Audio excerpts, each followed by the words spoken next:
और सुलक्षणा एक दूसरे के बिना नहीं जी सकते।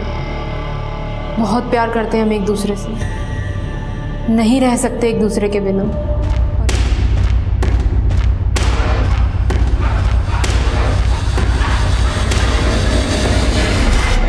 सुशील, ये क्या कर रहे हो? गिर जाओगे।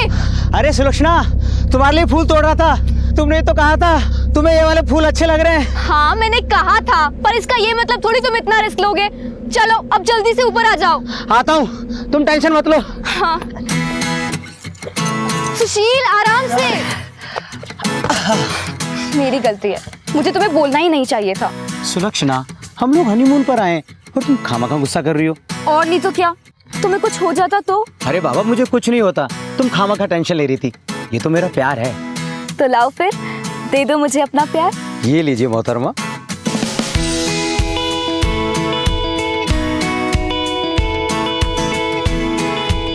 बस 10 दिन हुए थे हमारी शादी को। हम अपने हनीमून पे इतने खुश थे कि क्या बताऊं। ऐसी कोई चीज नहीं थी जो सुशील मेरे लिए नहीं करता। तुमने तो मेरी जान ही निकाल दी थी। सुलक्षणा, तुम्हारी जान की खातिर अगर मैं अपनी जान लगा दूं तो इसमें कौन सी बड़ी बात है, बताओ मुझे। देख लो, बाद में मुकर मत जाना। अरे बाबा, एक बार बोल कर तो देखो। तो ठीक है, मुझे तुमसे एक गाना सुनना है। ना बाबा ना, गाना वाना मुझे नहीं आता। प्लीज ना, सिर्फ एक गाना। सुलक्षणा, गाना नहीं आता है मुझे, मैं तो बाथरूम सिंगर भी नहीं हूँ। हाँ मत गाओ, अभी तो कोई कह रहा था जो मैं बोलूंगी सब पूरा होगा। नाराज मत हो, बताओ कौन सा गाना सुनना है तुम्हें। ठीक है, मुझे गेरुआ सुनना है। गेरुआ? हाँ। सब कुछ बहुत अच्छा चल रहा था। ऐसा लग रहा था जैसे ये हनीमून कभी खत्म ही ना हो। पर इस हनीमून का एक सरप्राइज बाकी था। सुशील जो करने वाला था वो दरअसल सरप्राइज नहीं, मेरी जिंदगी का सबसे बड़ा शौक बनने वाला था। मैंने जो हसीन सपने देखे थे, वही सपने मेरी जिंदगी का एक डरावना सच बनने जा रहे थे। तुम कल रात से ही मुझसे बात नहीं कर रहे हो। बोलो ना, क्या हुआ? मुझे ऐसे वापस क्यों ले आए? सुशील, बोलो ना, आखिर हुआ क्या है? एक बार बोला ना, बिजनेस का टेंशन है। बार बार पूछ के मेरा दिमाग मत खराब करो। देखो, मुझे पता है बिजनेस की कोई टेंशन नहीं है। मुझसे कोई गलती हुई है क्या? सुशील, बताओ ना, क्या हुआ?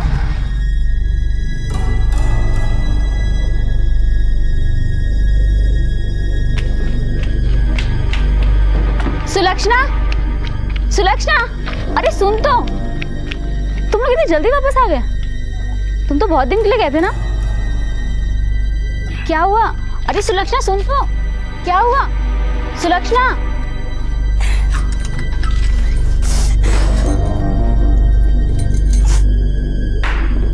सुलक्षणा, तू इतनी जल्दी कैसे? सुलक्षणा, सुशील? अच्छा जीजा जी, मैं चलती हूँ। सुशील, सुशील, तुम तो 8-10 दिन के बाद में आने वाले थे। क्या हुआ, इतनी जल्दी कैसे आ गए? सुलक्षणा, काय हुई हो?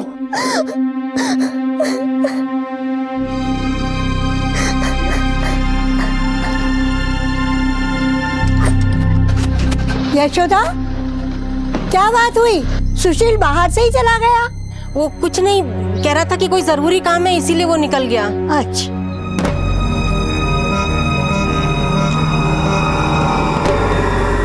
सुलक्षणा, सुलक्षणा, काय हुआ बेटा? झगड़ा हुआ बेटा? नानी, झगड़ा तो तब होगा ना जब हमारी कोई बात होगी। कल रात से पता नहीं क्या हुआ है उन्हें, जिन्होंने मुझसे बात करनी ही बंद कर दी। तू चिंता मत कर बेटा, मैं हूं ना, मैं सब देख लूंगी। ठीक हो जाएगा सब, चिंता मत कर।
वो ऐसी कौन सी घड़ी होती है जब इंसान अपनी जिंदगी से इतना हारा हुआ महसूस करता है कि अपनी ही सांसों को अल्प विराम देने का फैसला कर लेता है? आत्महत्या।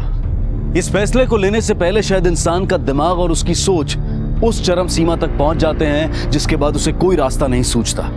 उसके अंदर की समझ मर जाती है और वो जिंदगी और मौत के बीच का फर्क भुला देता है। शायद ऐसा ही कुछ सुशील के साथ हुआ था।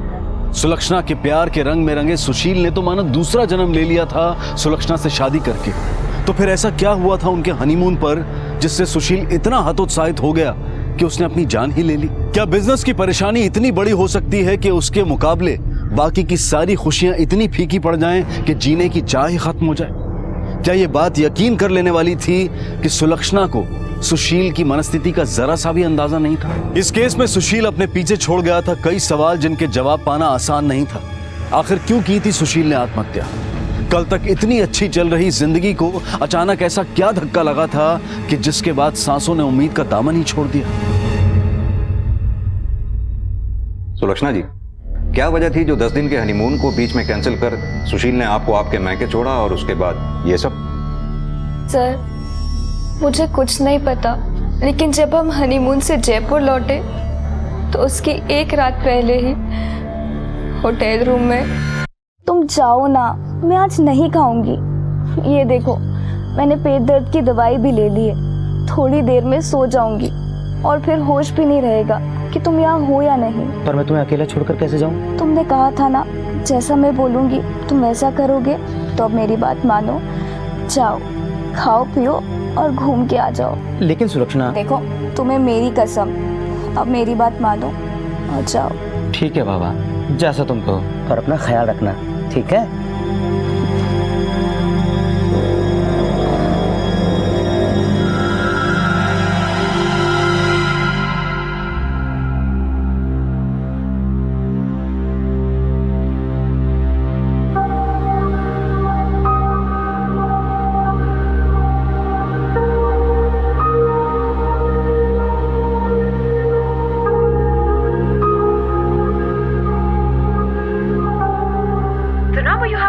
is currently busy on another line.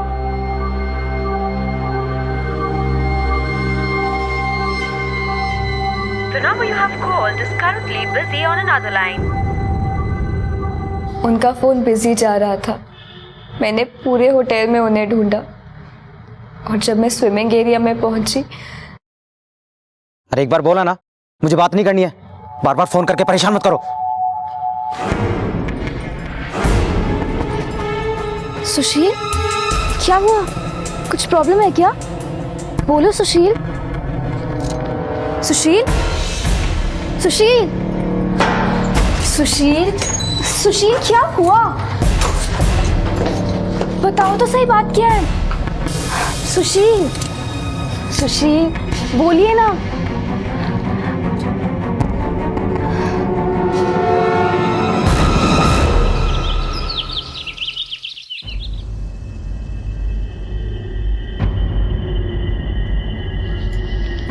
सुशील, ये बैग्स क्यों पैक करके रखे हैं? जल्दी से तैयार हो जाओ, मैंने होटल वालों को बोल दिया है, हम आज ही चेकआउट कर रहे हैं, वापस जाना है। पर सुशील, हमें आया अभी तो। सुशील।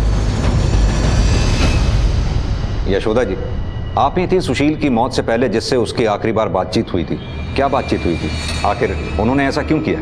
मुझे कुछ नहीं पता साहब, जाने से पहले उन्होंने मुझे कुछ नहीं बताया। जब मैंने उनसे पूछा कि उन्होंने हनीमून के प्लान को बीच में ही क्यों कैंसिल कर दिया, तो उन्होंने कहा, सुशील तुम तो 8-10 दिन के बाद में आने वाले थे, क्या हुआ इतनी जल्दी कैसे आ गए? कुछ पर्सनल रीजन की वजह से प्लान कैंसिल करना पड़ा। मैं सुलक्षणा को लेने जल्दी वापस आऊंगा। वो झूठ बोल रही है, झूठ बोल रही है वो। माँ बेटी सब झूठ बोल रहे हैं। उसने जरूर मेरे बेटे से हनीमून पे झगड़ा किया होगा। अरे मेरा बेटा तो उसे बहुत पसंद करता था, उस पे जान छिड़कता था वो, इसीलिए तो उसे ये झगड़ा बर्दाश्त नहीं हुआ और उसने। जी सर, मैं और भैया पहुंच ही रहे हैं। जी सर। भैया ये पार्टी तो बहुत बड़ी है और मैंने तो सोच भी लिया कि इनको कौन सी वाली जमीन दिखानी है। बस भैया ये डील हो जाए तो मजा आ जाएगा। चलो भैया चलते हैं और ये डील फाइनल करते हैं। एक काम कर, डील तू फाइनल कर दे, आज मैं नहीं आ सकता। नहीं आ सकते? तो फिर इतने सजज के कहाँ जा रहे हैं आप? अरे सुशील बेटा, अरे तुम दोनों अभी तक गए नहीं? अरे अरे ये इतना सारा सामान ये किसने दिया? माँ दिया नहीं, मैंने लिया है सुलक्षणा और उसकी फैमिली वालों के लिए। पर उसे क्या जरूरत है? भैया वैसे भी पिछले 6 महीनों से हमारे बिजनेस में कोई खास प्रॉफिट नहीं हो रहा, और अब ये सब कुछ फिजूल खर्चे, क्या मतलब है इनका? अब तू मुझे सिखाएगा कहाँ खर्च करना फिजूल खर्चे और कहाँ नहीं। अपने काम से मतलब रख। हाँ, आजकल काम से मतलब तो सिर्फ मुझे ही है, आपका मतलब तो कहीं और ही है।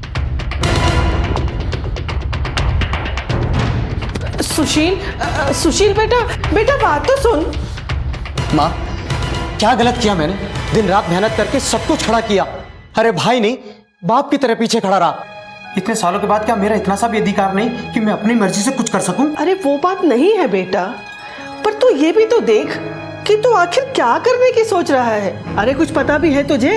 23 बरस की है वो लड़की और तू 36 बरस का। अरे अब तक तो लड़के ही लड़कियों को रिजेक्ट करते आए हैं, पर सुना है कि ये लड़की तो न जाने अब तक कितने लड़के देख चुकी है और रिजेक्ट कर चुकी है, और पढ़ाई लिखाई में भी तुझसे ज्यादा अच्छी है ना, और सुंदर भी है। बेटा तू समझ नहीं रहा है सुशील, अरे वो लोग तेरा इस्तेमाल कर रहे हैं। माँ मैं सब समझ रहा हूँ कि वो लोग क्या कर रहे हैं और क्या नहीं। आप एक बात कान खोलकर सुन लीजिए, मैं हार मानने वालों में से नहीं हूँ। प्यार करता हूँ सुलक्षणा से और उसे पाकर रहूंगा। और उस दिन जब उस लड़की ने मेरे बेटे को शादी के लिए हाँ कह दिया तो मेरा बेटा इतना खुश था कि जैसे उसे दुनिया की सबसे प्यारी चीज मिल गई हो। माँ, हाँ माँ ये लो मिठाई खाओ। मिठाई?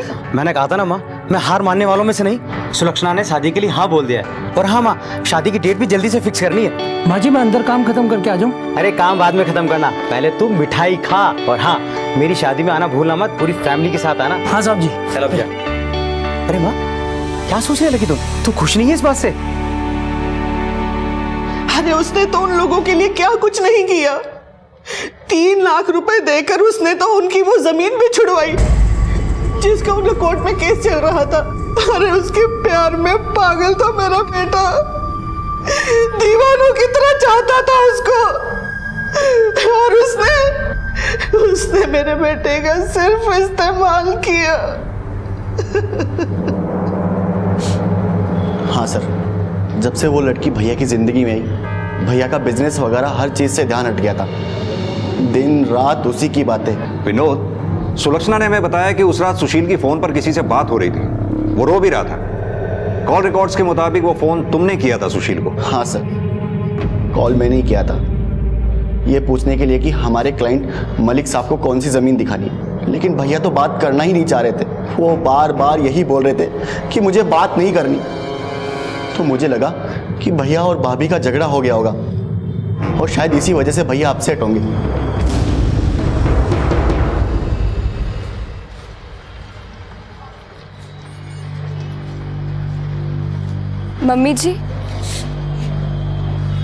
मम्मी जी सुनिए तो। चुप, एकदम चुप, अब एक और शब्द भी नहीं। अरे अब सुनने सुनाने को क्या रह गया है? मनूस कहीं की। अरे आज तेरी वजह से मेरा बेटा इस दुनिया में नहीं है।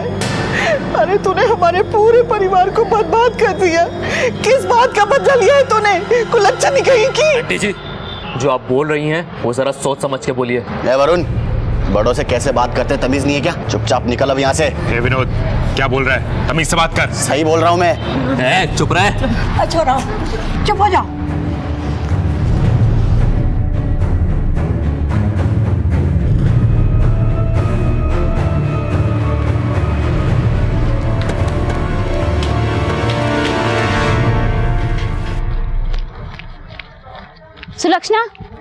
सुलक्षणा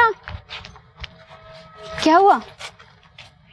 क्या पूछा उन लोगों ने? रंजना, तुझे चिंता करने की जरूरत ना है, जाओ यहाँ से। पर मम्मी, एक शब्द भी नहीं, तुझे बोलने का कोई हक नहीं। चल मेरे साथ, चल मैं बताती हूँ तुझे। तो मम्मी हुआ क्या? मम्मी छोड़ो। अरे ये तू काय कर रही है? अरे सही कहा था इसकी सास ने, मनहूस है ये मनहूस। शादी होते ही खा गई अपने पति को। पानी इसका भाई को काहे गलती? माँ था, ना ही बोलो तो ठीक रहेगा, और जब तक मैं ना बोलूं ना कोई इसे इस कमरे में से नहीं निकालेगा। हाँ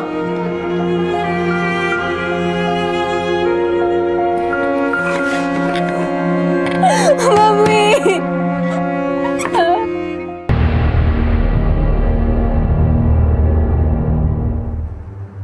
सर समझ में नहीं आ रहा कि आखिर मामला है क्या। सुलक्षणा के मुताबिक सुशील का मूड उस फोन कॉल के पहले तक बिल्कुल ठीक था, बल्कि फोन कॉल के दौरान उसका मूड खराब हुआ।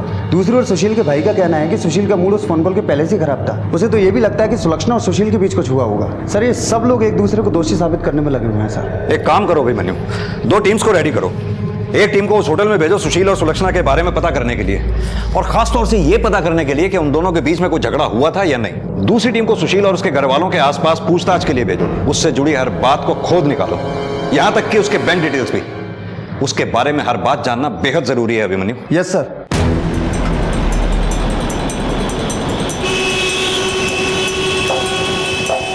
सुशील की शादी के बारे में क्या जानते हो? सर हमने तो कभी सोचा भी नहीं था कि उसकी शादी भी होगी। उसका रंग और उम्र देखकर तो कोई भी लड़की उसे मना कर देती, मगर इन सब के बीच भी उसे मिली तो 23 साल की सुलक्षणा। समझ में नहीं आता साहब उसने किसी और से शादी क्यों नहीं की। Excuse me. जी जी आपके पड़ोसी थे सुशील, आप उनकी शादी के बारे में कुछ जानकारी दे सकती हैं? सुशील का परिवार इस शादी से कभी खुश नहीं था। शादी में किसी ने एक झूठी स्माइल तक नहीं दी। देखा कितनी अच्छी कार है। इस कार से अच्छा कंफर्ट तो किसी कार का हो ही नहीं सकता। पर भैया कार की जरूरत क्या थी? अगर यही पैसा हम बिजनेस में लगाते तो हमें कुछ फायदा भी होता। पहले हम अपने ऑफिस को गिरवी रख चुके हैं, और अब ये कार। तो क्या करूं? खटारा सेकंड हैंड बाइक खरीदूं, उस पर घुमाऊं सुलक्षणा को? तेरे मुंह से कभी कोई अच्छी बात निकल ही नहीं सकती। सुशील भैया सुलक्षणा भाभी को रानी बना के रखना चाहते थे। उनके मुंह से कोई बात निकली नहीं कि वो झट से पूरी हो जाती थी। घर का सारा काम तो मेरे जिम्मे था। उन्हें तो बस कमरे में आराम करने के लिए बोला था सुशील भैया ने।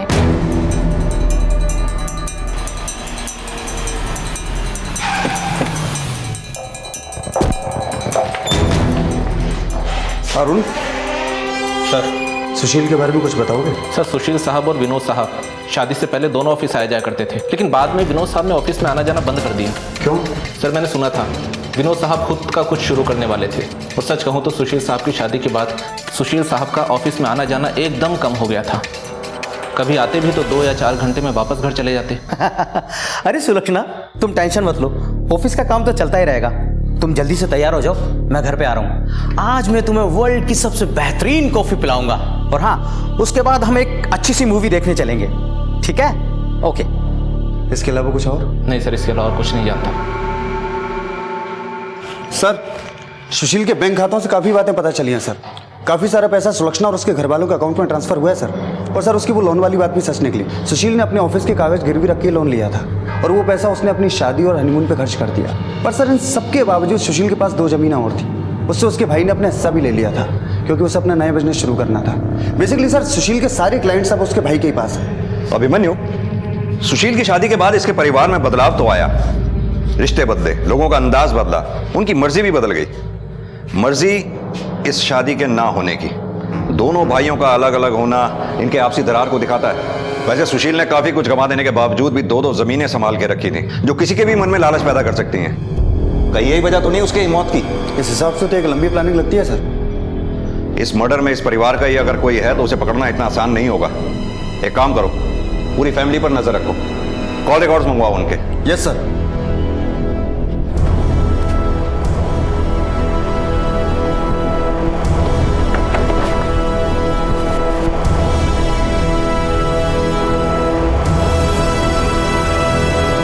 सर रंजना तो किसी काम से बाहर गई। वैसे सुलक्षणा के पति के बारे में सुनकर बहुत दुख हुआ। सुलक्षणा और रंजना में तो बचपन से ही गहरी दोस्ती है। दोनों एक साथ पढ़ी लिखी, खेली कूदी, दोनों बिल्कुल बहनें जैसी हैं सर। एक बात बताइए, ये सुशील और सुलक्षणा की शादी कैसे हुई? दोनों की एज में 13 साल का डिफरेंस था। सुलक्षणा देखने में अच्छी भी दिखती थी। आप लोगों को उन दोनों की शादी से कोई हैरत नहीं हुई? पता नहीं मम्मी, इस सुलक्षणा को क्या हो गया है। आपको वो लड़का देखना चाहिए था, इतना क्यूट और हैंडसम था, फिर भी मना कर दिया। और आपको पता है उस सुशील को हाँ कर दिया। मुझे तो समझ ही नहीं आता इसे किस पागल कुत्ते ने काटा है। जानकर हैरत तो बहुत हुई थी सर, और आज तक हम भी समझ नहीं पाए कि सुलक्षणा ने इतने अच्छे अच्छे रिश्तों को ठुकराकर सुशील से ही शादी क्यों की। सर मुझे पता चला था कि सुलक्षणा आईएएस बनना चाहती थी, उसकी दोस्त रंजना ने ही बताया था मुझे, लेकिन कुछ दिन बाद पता चला कि उसकी शादी किसी बड़े उम्र वाले आदमी से हो गई। कुछ नहीं, बस वो पैसों का चक्कर होगा। अब लव मैरिज तो थी नहीं जो उसे कुछ दिखाई ना देता। वो सुशील रोज चक्कर काटता था इस घर के। अरे उसका भाई वरुण, उसके बारे में तो बात ही क्या करना, मुझे रंजना ने बताया था एक बार उसके बारे में। पता है भाभी, सुलक्षणा ने उस लड़के को भी मना कर दिया।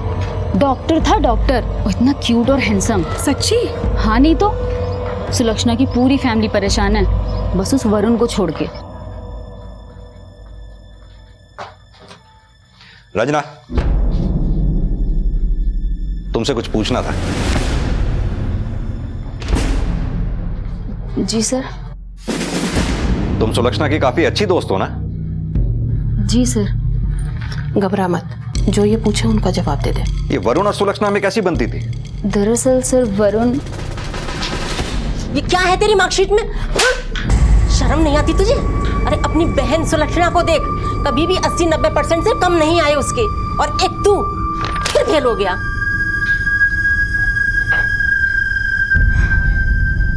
मम्मी, मम्मी,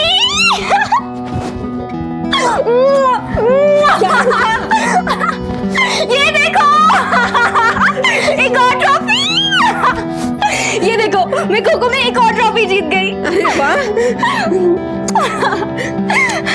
तुझे एक और ट्रॉफी मिल गई। हाँ मम्मी। देखना पूरे घर में तेरे जीते हुए ट्रॉफी और मेडल्स लगे हुए होंगे। मम्मी, मम्मी, मम्मी, ये मेरे बैट को ऐसे बाहर क्यों निकाल फेंका है आपने? तो क्या करती है इस कचरे को बटोर कर?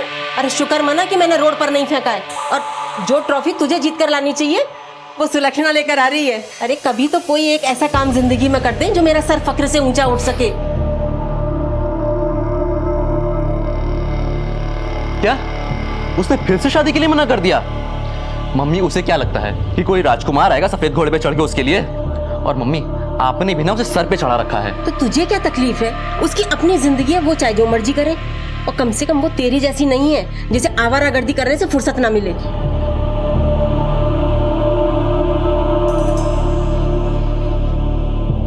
अरे नहीं नहीं यार, उसकी शादी तय नहीं हुई। अरे लड़का डॉक्टर है तो क्या हुआ, सुलक्षणा ने फिर से मना कर दिया। अरे देख लेना, एक दिन उसे सबक जरूर मिलेगा। किसी बेवकूफ से जिस दिन शादी हो जाएगी ना, तब मजा आएगा। वैसे सर, क्या इन सब बातों से आपको कोई हेल्प मिलेगी? हाँ बिल्कुल। सर वैसे सुशील ने आत्महत्या की क्यों? इन्हीं जवाबों के लिए तो सबसे सवाल कर रहे हैं हम। एक काम करो, ये वरुण के दोस्त जय को थाने बुलाओ, जो दिन थाने आया था, उसी से ये स्टोरी कंफर्म करते हैं। जी सर। हाँ सर, मैंने देखा था घर के बाहर, रंजना सुशील से बात कर रही थी।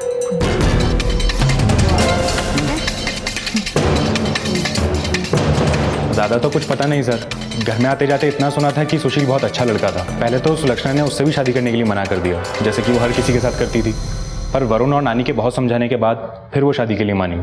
सिर्फ समझाने से मान गई? ऐसी कौन सी वजह थी जो उसने शादी के लिए हाँ कर दी? सुशील जितना सुलक्षणा के लिए कर रहा था साहब, उतना और कोई नहीं करता। मेरा मतलब शादी होने से पहले ही इतना सब कुछ, पैसे वगैरह की भी कोई कमी नहीं होने देता था साहब। शायद यही वजह रही होगी कि सुलक्षणा ने उससे शादी करने के लिए हाँ बोली। और वरुण को इतना मतलब नहीं था साहब इन चीज़ों से, वो तो इसके बारे में बात भी बहुत कम करता था। हाँ सर, एक बात उसे हमेशा खटकती थी कि सुलक्षणा लड़की होने के बावजूद भी उससे हर काम में आगे थी, और लोग उसकी ज़्यादा तारीफ करते थे। अक्सर देखा गया है कि जब भाइयों के बीच में बिजनेस आ जाता है तो वो भाई कम और बिजनेस राइवल ज्यादा बन जाते हैं। और यहां तो ना सिर्फ सुशील और उसके भाइयों के बीच में बिजनेस राइवलरी थी, बल्कि वो लोग सुशील से इस बात के लिए भी नाराज थे कि सुशील सुलक्षणा और उसके परिवार पर अपनी सारी कमाई अंधाधुंध खर्च कर रहा था। तो क्या सुशील की आत्महत्या के पीछे भाइयों के बीच की ये कड़वाहट थी, या फिर ये मामला कुछ और ही था? वहीं सुलक्षणा का व्यक्तित्व भी कम पहेलीनुमा नहीं था। इतने अच्छे रिश्तों को ठुकराने के बाद उसने अपने से कई साल बड़े सुशील को ही हाँ क्यों की? आखिर क्या कारण था इस बेमेल शादी के पीछे? उसके परिवार की भलाई या फिर उसका अपना कोई स्वार्थ? परत दर परत इस केस में कई बातें सामने आ रही थी। सुशील की मौत की गुत्थी जितनी पेचीदा थी, उससे कहीं ज्यादा मजबूत हौसलों के साथ पुलिस इस केस को सॉल्व करने में लगी थी। यशोदा जी, आपने हमें यह क्यों नहीं बताया कि सुशील की मौत से ठीक पहले रंजना की भी उससे बात हुई थी? सर, इतना बड़ा हादसा हो गया, ऐसे में ये छोटी बात मुझे कैसे याद रहती? यशोदा जी, किसी आदमी की मौत हुई है, आपके लिए ये छोटी सी बात हमारे लिए बहुत बड़ी हो सकती है। क्या अभी भी कोई ऐसी छोटी बात है जो बताना बाकी रह गई हो? नहीं सर। रंजना, तुमने हमें सब कुछ बताया, पर यह क्यों नहीं बताया कि सुशील के जाने के ठीक पहले तुम्हारी उससे कुछ बात हुई थी? क्या बात? ये बात मैंने जानबूझ के नहीं छुपाई सर। दरअसल मेरे दिमाग में ही नहीं आया कि ये बात मैं आपको बताऊं। क्या हुआ? अरे सुलक्षणा सुन तो, क्या हुआ? सुलक्षणा, क्या हुआ? आप लोग इतना जल्दी वापस आ गए? कुछ हुआ है आप दोनों के बीच? कोई बात है? नहीं, वो मुझे कुछ पर्सनल काम थे, इसलिए थोड़ा जल्दी आना पड़ा। बस सर, इतनी ही बात हुई थी।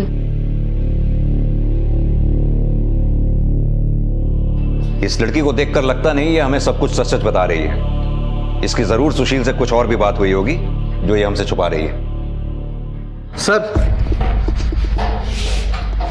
उस होटल में सर हमने सबसे पूछताछ की। सुशील और सुलक्षणा के बीच में कोई झगड़ा नहीं हुआ था, वो दोनों काफी खुश थे। सर, उनकी 7 दिन की बुकिंग थी, लेकिन सर ये 3 दिन में वापस आ गए।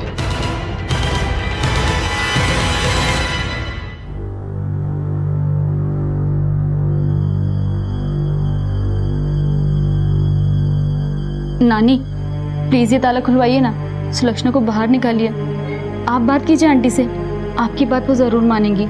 यशोदा हमारी बात भी नहीं मान रही है। रंजना, अच्छा होगा कि तुम अपने घर चली जाओ। लेकिन आंटी, अगर उसे अंदर कुछ हो, कुछ नहीं होगा उसे, जाओ। और वैसे भी तुम्हें उसके बारे में चिंता करने की कोई जरूरत नहीं है। लेकिन मेरी लेकिन कुछ नहीं, जाओ अपने घर, जाओ।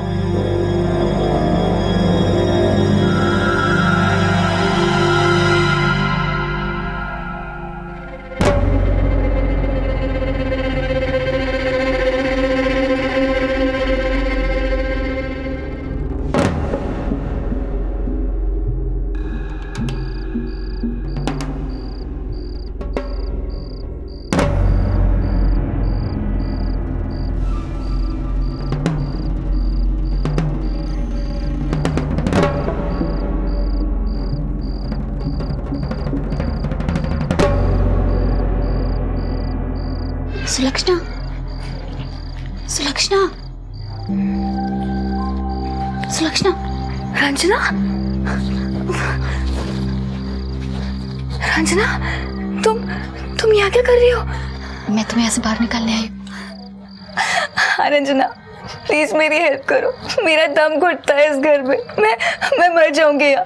प्लीज प्लीज किसी भी तरह मुझे यहाँ से बाहर निकाल दो। मैंने आंटी से भी बात की थी, पर वो नहीं मानी।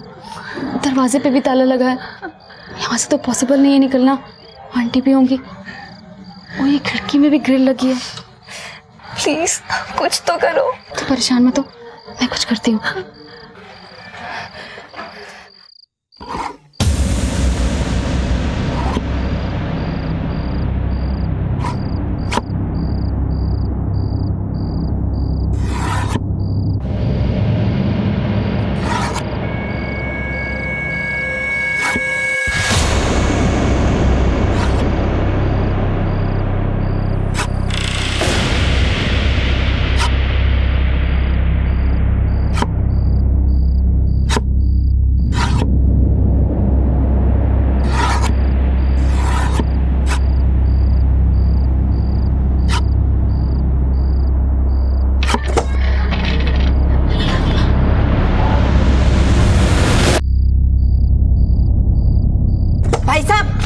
भाई साहब, आंटी छोड़िए ना। चुप। क्या बात है?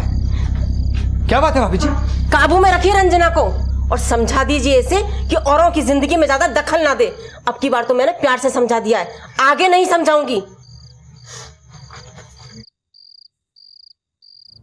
क्या बात है रंजना? आधी रात को क्या तमाशा लगा रखा है? पापा, मैं तो सिर्फ सुलक्षणा की मदद करने गई थी। मुझे नहीं पता आंटी ऐसा क्यों कर रही है, क्यों सुलक्षणा को ऐसे कैद करके रखा हुआ है। अरे यशोदा, यह तो क्या कर रही है? अरे ब्याह वाली छोरी पर हाथ उठा रही है। माता चुप रहो। और तेरी हिम्मत कैसे हुई है सब सोचने की? हाँ, जब तक मैं ना चाहूँ तू कहीं नहीं जाएगी। मम्मी क्यों इतना गुस्सा कर रही हो? छोड़ो सब, बहुत ज्यादा हो गया। तू समझाएगा मुझे कि मुझे क्या करना चाहिए और क्या नहीं? चलो चलो निकलो यहाँ से। मम्मी प्लीज मुझे, तू खड़ी रही यहाँ पर और मर यहीं पर।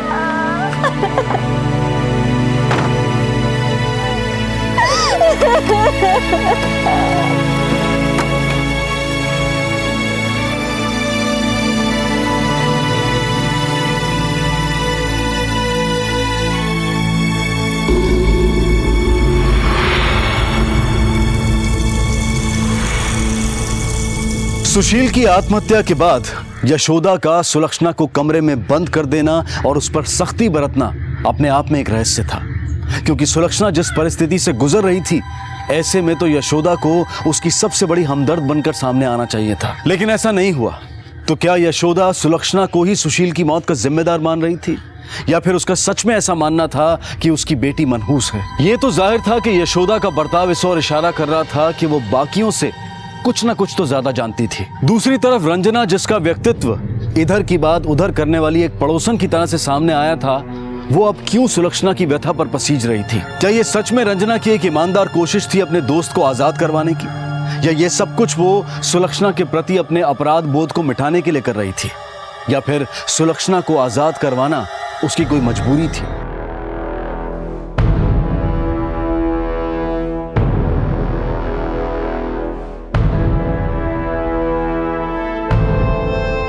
सर, मुझे आपको कुछ बताना है।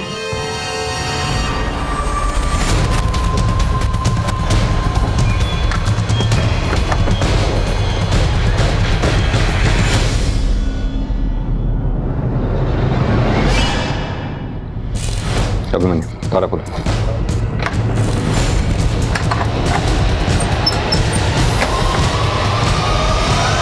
सुलक्षणा, अब तुम्हें कमरे में कैद रहने की कोई जरूरत नहीं, तुम बाहर आ सकती हो।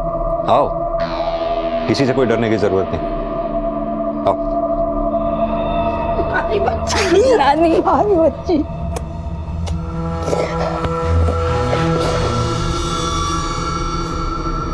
और यशोदा जी, आप क्या चल रहा है ये सब?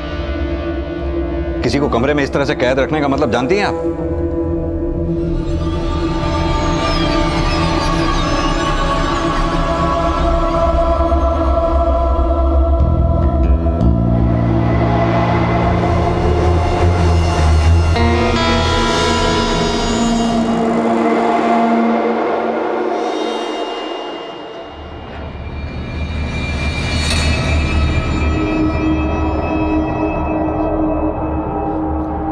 माँ, सुलक्षणा कटी है। मार्केट गई है, महाराज पूछ के गई है।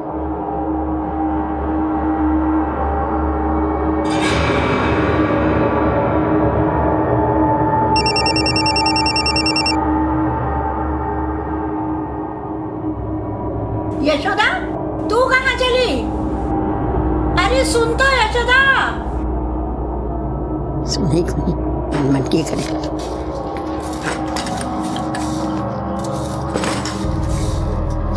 नानी, ले आई सब्जी में। ले आई बेटा। और सोनू को फोन कर दिया? अरे भूल गई मैं तो। फोन कहाँ गया मेरा?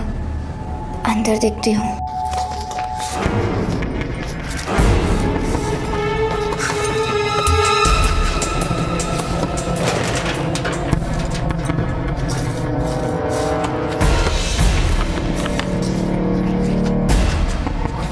कहाँ ढूंढे बेटा? नानी, मेरा फोन नहीं मिल रहा है और मुझे याद भी नहीं आ रहा है मैं साथ में लेकर गई भी थी या नहीं।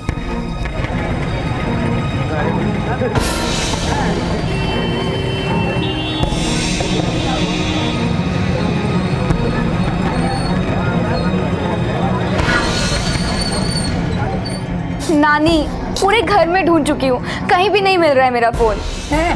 एक काम कर, इसे लगा के देख ले, घर में होएगा तो मिल जाए। हाँ।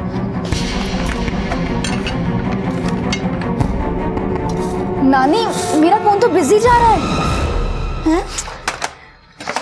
इसका मतलब किसी ने चुरा लिया। नानी, मेरे सारे कांटेक्ट नंबर उसी में थे। अरे बेटा चिंता मत करे, मैं नया दिवा दूंगी। पर नानी, नंबर थोड़ी वापस आएंगे। ये बात तो है बेटा। साहब, यशोदा दोपहर में घर से बाहर निकली थी, अब तक नहीं लौटी। कुछ बता के नहीं गई? वो कहाँ जा रही हैं? नहीं साहब, कुछ बता के नहीं गई। अपने घर के आसपास और रिश्तेदारों वगैरह से पूछा आपने? हो सकता है किसी के यहाँ चली गई हो। सर हमने हर जगह पूछताछ की, उनके बारे में पूछा, फोन भी किया, पर सर मम्मी का कोई अता पता नहीं चला। प्लीज सर, जल्दी से मम्मी को ढूंढ दीजिए। हम सबसे पहले उनकी मिसिंग कंप्लेंट दर्ज करते हैं।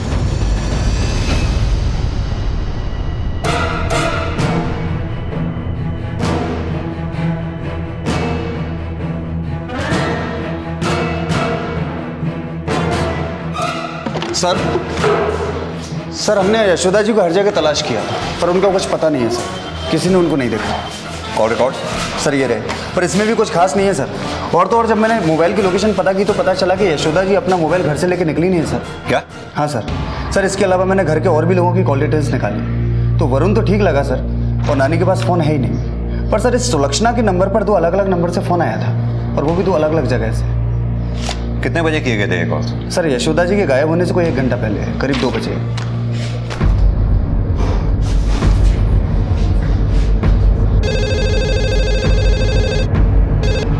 हेलो सुलक्षणा, इंस्पेक्टर मीणा है। सर, मम्मी का कुछ पता चला? कहाँ है वो? अभी तो नहीं पता चला, लेकिन हम जल्दी ही उन्हें ढूंढ लेंगे। सुलक्षणा एक बात बताओ, कल करीब 2 बजे तुम्हारे फोन पर 2 अलग अलग नंबर से कॉल आए थे, किसके थे वो कॉल्स? कल? लेकिन कल तो मेरा फोन गुम गया था, और शायद 2 बजे के पहले ही गुम गया था सर। क्या? अच्छा ठीक है, मैं तुमसे बाद में बात करता हूँ।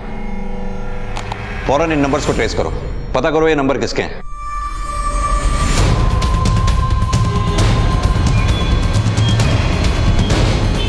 इस औरत को यहाँ देखा है? याद करो, 2 दिन पहले आई थी यहाँ। भाई साहब, 15-20 मिनट पहले किसी ने आपके यहाँ से फ़ोन किया था क्या? हर रोज या तो हजारों लोग आते जाते हैं, तो किसका ध्यान रखें? पर भाई साहब, 15-20 मिनट पहले का तो याद रहता है ना कि कौन कौन आया था। क्या बात हो गई बहन जी? नहीं, ठीक है।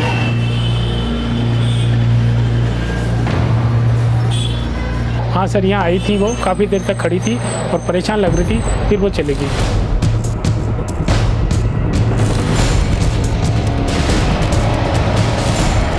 ये नंबर तुम्हारे पीसी होगा? हाँ, ये मेरा ही नंबर है। पर क्या हुआ साहब? इनको पहचानते? 2 दिन पहले आई थी। हाँ साहब, आई थी और यहीं खड़ी थी, बहुत देर तक खड़ी थी। जब मैं उन्हें उसको जाने के लिए बोला तो उसने पूछा यहाँ कोई लड़की आई थी।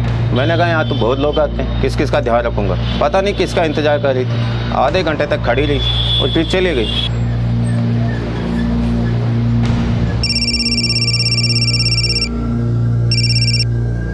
हाँ बोलो। सर हमने हर जगह पूछताछ की है सर, लेकिन ऐसा लगता है कि कोई बड़ी चालाकी से सुलक्षणा के लिए जाल बिछा रहा है।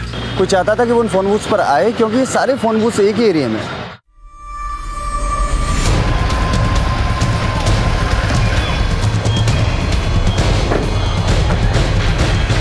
क्या कोई सुलक्षणा के साथ कुछ करना चाहता था और यशोदा फंस गई? ये सब कौन कर रहा है साहब? वो सब हम पता कर लेंगे मासा, आप बस इतना बताइए कि सुलक्षणा कहाँ है इस वक्त? वो रंजना के घर गई है। रंजना क्या है? जी हाँ। ठीक है मासा, चलो।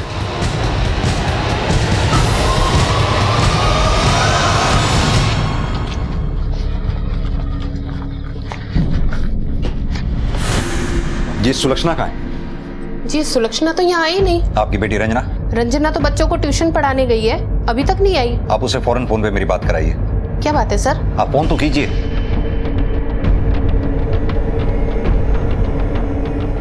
आप जिस नंबर को डायल कर रहे हैं वो इस समय स्विच ऑफ है।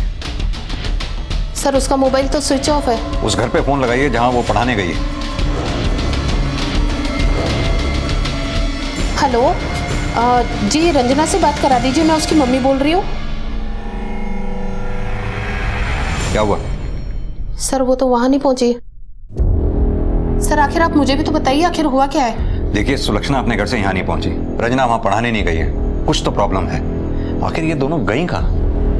कहीं ऐसा तो नहीं ये दोनों साथ में कहीं गई हो? नहीं सर, अगर ऐसा कुछ होता तो रंजना मुझे जरूर बताती सर। कहीं ऐसा तो नहीं ये दोनों भी कहीं यशोदा की तरह गायब हो गई हो? कहाँ चली गई मेरी रंजना? और वो सुलक्षणा के साथ क्यों भागेगी? कहाँ गए होंगे ये दोनों? यशोदा ने बहुत गलत किया सुलक्षणा के साथ। आखिर सुशील के मौत में सुलक्षणा का कहाँ दोष? मैं कहती रही पर यशोदा ने मेरी एक भी नहीं सुनी। अब कहाँ ढूंढने जाऊँ अपनी बच्ची को?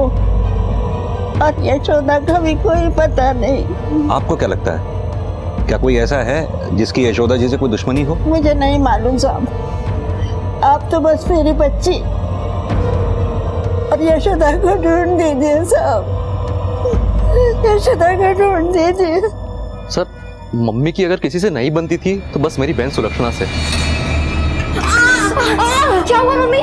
लगी ना कोई भी काम को इतना भारी क्यों बना देती है? कोई भी काम ढंग से नहीं कर सकती तू? हर चीज में इतनी पनौती लगाने की क्या जरूरत है? कोई भी काम को अगर तू नहीं करना चाहती है तो जाकर चुपचाप से कमरे में बैठ जा। कम से कम तेरी मनुष्य शक्ल तो देखनी नहीं पड़ेगी। क्या हो गया, क्यों इतना गुस्सा कर रही हैं आप? अच्छा, बड़ी तरफदारी कर रहा है तू इसकी, और वैसा तो तेरी इससे बिल्कुल नहीं बनती है, और आज तेरे को बड़ा भाईचारा सूझ रहा है। अरे तुम दोनों तो मुझे पागल करके छोड़ोगे। मम्मी और दीदी दोनों एक दूसरे को फूटी आंख नहीं सोते थे, पर सब कुछ इतना जल्दी बदलेगा मैंने सोचा भी नहीं था। सुलक्षणा भाग गई या उसका जो कुछ भी है मुझे नहीं मतलब उससे। सर पर मेरी मम्मी को ढूंढ दिया सर, प्लीज सर। अभिमन्यु, इस वरुण के बारे में अच्छे से जानना होगा हमें, तभी इसकी बात पर भरोसा किया जा सकता है। सर वरुण के बारे में सबसे अच्छे से उसका दोस्त यही बता सकता है सर। तो उठा ना उसको थाने, देखने क्या है उसके पास बताने के लिए। Yes sir.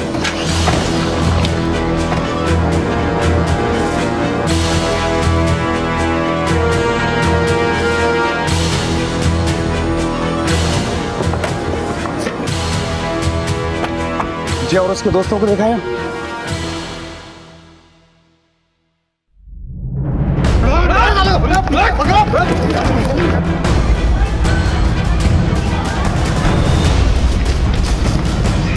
क्यों रहा था? ये एक मिला बाकी भागे।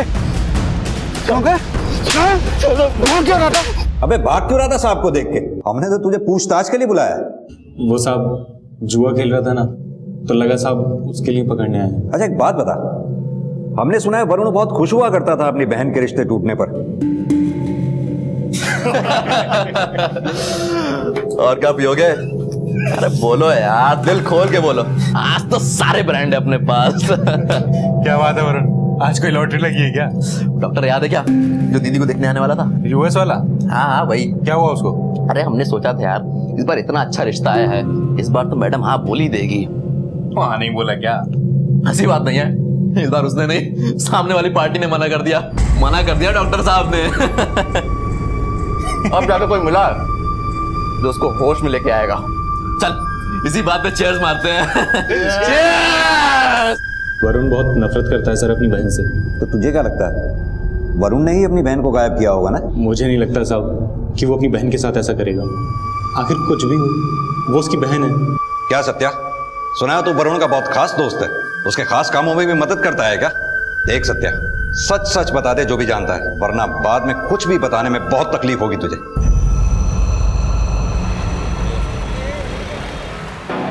वरुण, तुम सिगरेट पीते हो? हाँ पीता हूँ, दारू भी पीता हूँ। बोल क्या कर लेगी? माँ और दीदी को बोलेगी? जा बोल दे, चुगलखोर कहीं की। तो वरुण और रंजना की भी नहीं बनती थी? सर वरुण की तो किसी से नहीं बनती थी। जय और तुम सबका क्या? सर हम सब तो खा पी के मस्त रहते थे। अभिमन्यु, ये रंजना का मामला समझ में नहीं आ रहा कि आखिर वो इन सबके बीच में पड़ी कैसे, और अब वो है कहाँ? एक काम करते हैं, उसके फ्रेंड से पूछताछ करते हैं, हो सकता है उन्हीं से कोई जानकारी हासिल हो। Yes sir.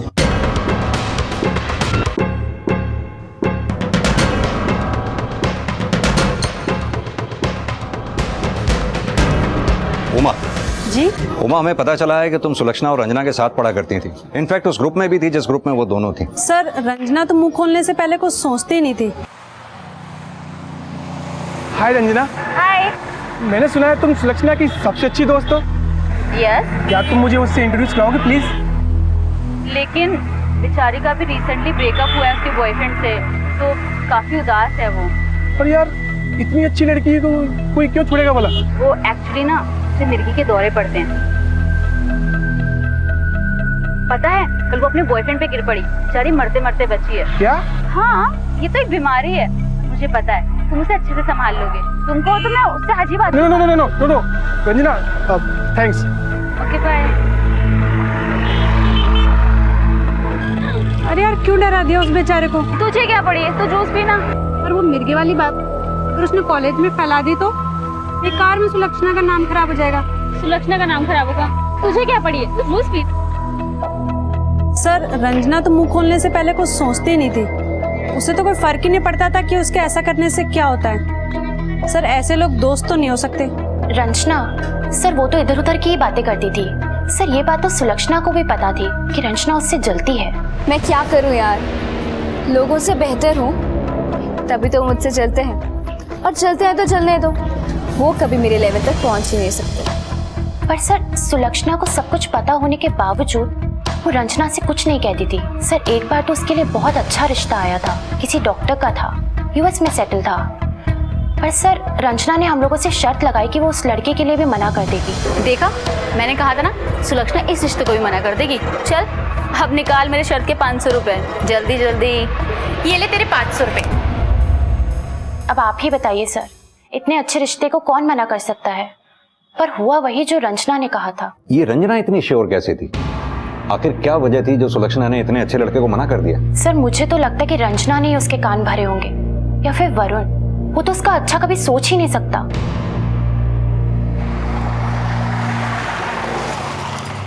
इन सारी बातों से ऐसा लगता है कि सुलक्षणा जानबूझकर चाहती थी कि रंजना उसके बारे में यहाँ वहां बातें करती फिरे।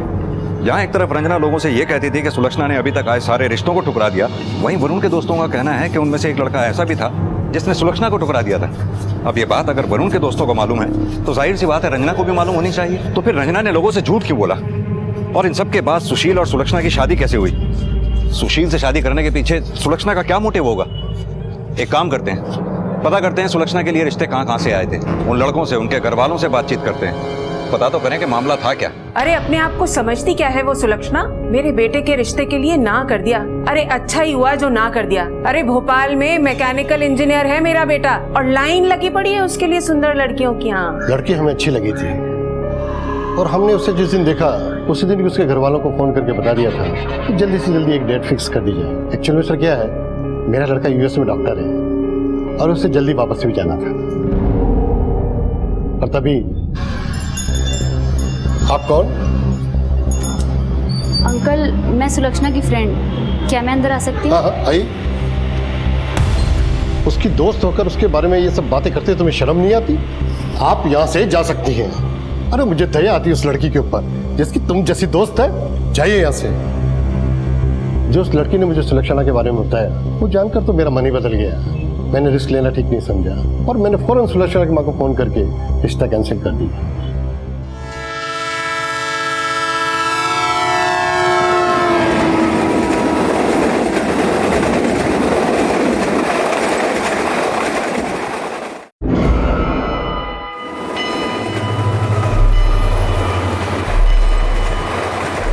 हेलो सर, तो रेलवे ट्रैक के पास यशोदा की लाश बरामद हुई है, जिसकी मिसिंग रिपोर्ट अपने थाने में दर्ज है। क्या? यशोदा जी? सर यशोदा जी की डेड बॉडी मिली है रेलवे ट्रैक पर। पुलिस इस पूरे मामले को समझने और उसकी जड़ तक पहुंचने में जुटी थी कि अचानक मिली यशोदा की लाश ने सबको चौंका कर रख दिया। और साथ ही पुलिस को शक था कि सुलक्षणा और रंजना दोनों ने ही मिलकर सुलक्षणा के रिश्ते तोड़वाने की साजिश की थी। तो क्या सुशील की आत्महत्या और यशोदा की हत्या के पीछे भी इन दोनों का ही हाथ था, या फिर इस सब के पीछे कोई और ही बेहद शातिर अपराधी था और सुलक्षणा और रंजना भी उसी की साजिश का शिकार हुई थी? पर आखिर सुलक्षणा और रंजना थी कहाँ?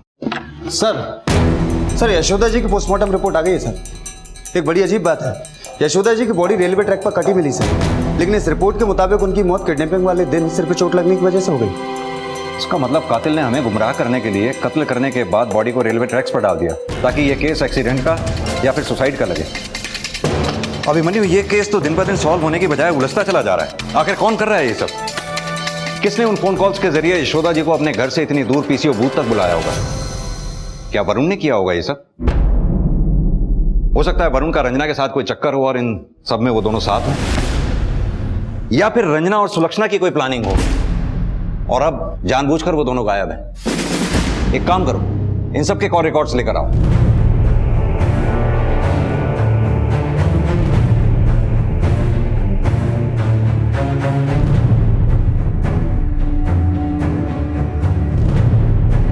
सर ये देखिए जैके कॉल रिकॉर्ड सर इसने पिछले 3 महीने में यशोदा और सुलक्षणा जी को कोई इक्का दुक्का कॉल किया, लेकिन जिस दिन से हमने सुलक्षणा को रूम से बाहर निकाला है इसके कॉल सुलक्षणा के नंबर पर लगातार बढ़ गए हैं सर। बोल, क्या चक्कर है तेरा सुलक्षणा के साथ? सर चक्कर? सर नहीं सर, मेरा सुलक्षणा के साथ कोई चक्कर नहीं है। वो तो मेरे दोस्त की बहन है। तेरी तो बहन नहीं है ना? सर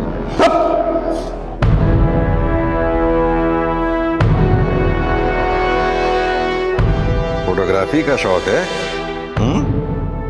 तभी इतनी फोटोग्राफ्स हैं सुलक्षणा की तेरे मोबाइल में।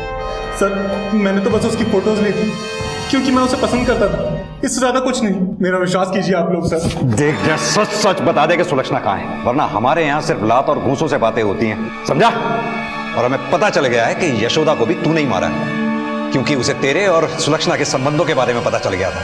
रास्ते का कांटा जो बन रही थी वो तेरे। और सुशील, उस बेचारे ने भी इसीलिए आत्महत्या की क्योंकि उसे तुम दोनों के बारे में पता चल गया था। सर कसम से साहब, मैं सच बोल रहा हूँ, मैंने कुछ नहीं किया। मेरा विश्वास कीजिए सर। और सुलक्षणा को मैं सिर्फ दिल से चाहता था और इससे ज्यादा कुछ नहीं सर। मेरा विश्वास कीजिए आप लोग, मैं सच बोल रहा हूँ, मैं सच बोल रहा हूँ साहब।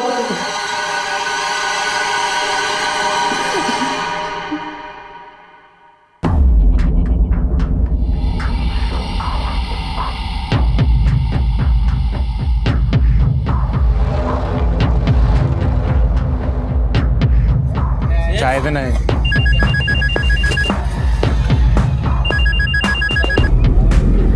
हेलो, हाँ मैं बस अभी आया।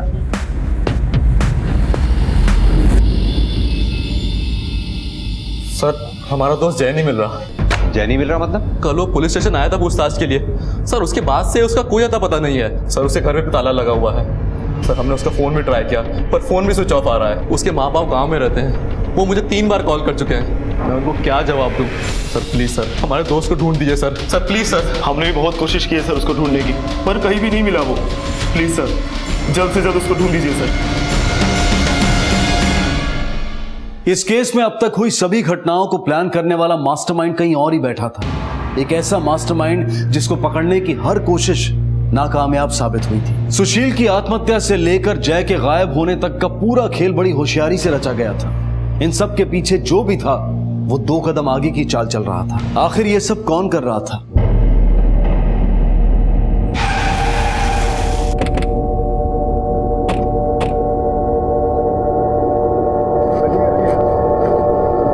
ये तो जय है सर। इसकी लाश को पोस्टमार्टम के लिए भेज दो। सर उधर भी ये सुलक्षणा की लाश लगती है सर। हाँ अभिमन्यु, लाश को पोस्टमार्टम के लिए भेज दो। जी सर। सुलक्षणा की लाश की हालत काफी खराब हो चुकी है, लगता है इसकी मौत काफी पहले हो चुकी है। सर अब रंजना बाकी है, अगर उसे कुछ नहीं हुआ हो, लेकिन उसका भी कुछ पता नहीं। हो सकता है अभिमन्यु की रंजना ही इस सबके पीछे हो, उसी ने इन सबको मारा हो, तभी वो हमें मिल भी नहीं रही है। वैसे एक शख्स है जिसका इस केस से लेना देना था।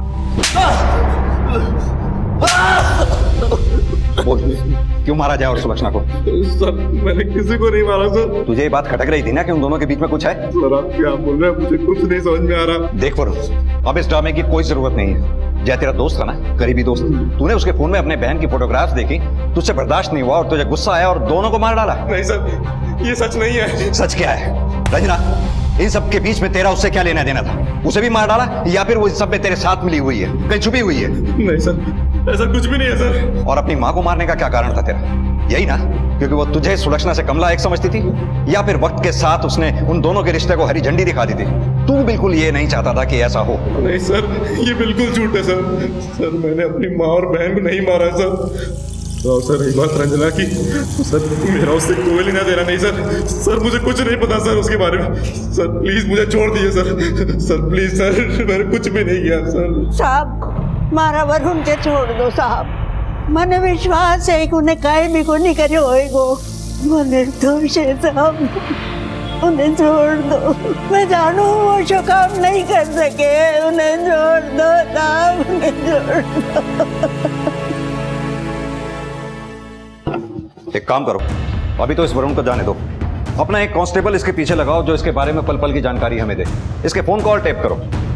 रंजना इससे मिलने की जरूर कोशिश करेगी या फिर ये उसे कांटेक्ट करने की कोशिश जरूर करेगा, और तभी हम इसे रंगे हाथ पकड़ सकते हैं, क्योंकि शक के बिना पर हम इसे ज्यादा देर अंदर नहीं रख सकते। Yes sir. और अगर इस केस में रंजना का जरा सा भी हाथ है तो उसका मोटिव क्या होगा? क्या सुलक्षणा के खिलाफ उसकी नफरत ने उसे ऐसा करने पर मजबूर कर दिया होगा? नहीं, ये एक अकेली लड़की का काम हो ही नहीं सकता। इस खेल में जरूर उसके साथ और भी खिलाड़ी हैं जिन्होंने अपने पत्ते अभी तक संभाल के रखे हुए हैं। रंजना से जुड़े हर शख्स की बैकग्राउंड को खुद निकालो, कुछ ना कुछ हाथ जरूर लगेगा। Yes sir.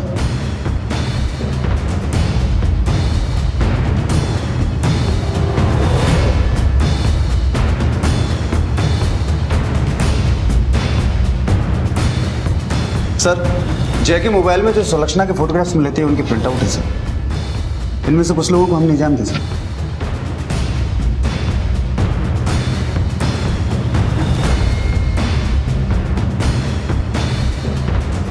अभिमन्यु, लगता है ये फोटोग्राफ्स मार्केट एरिया के हैं।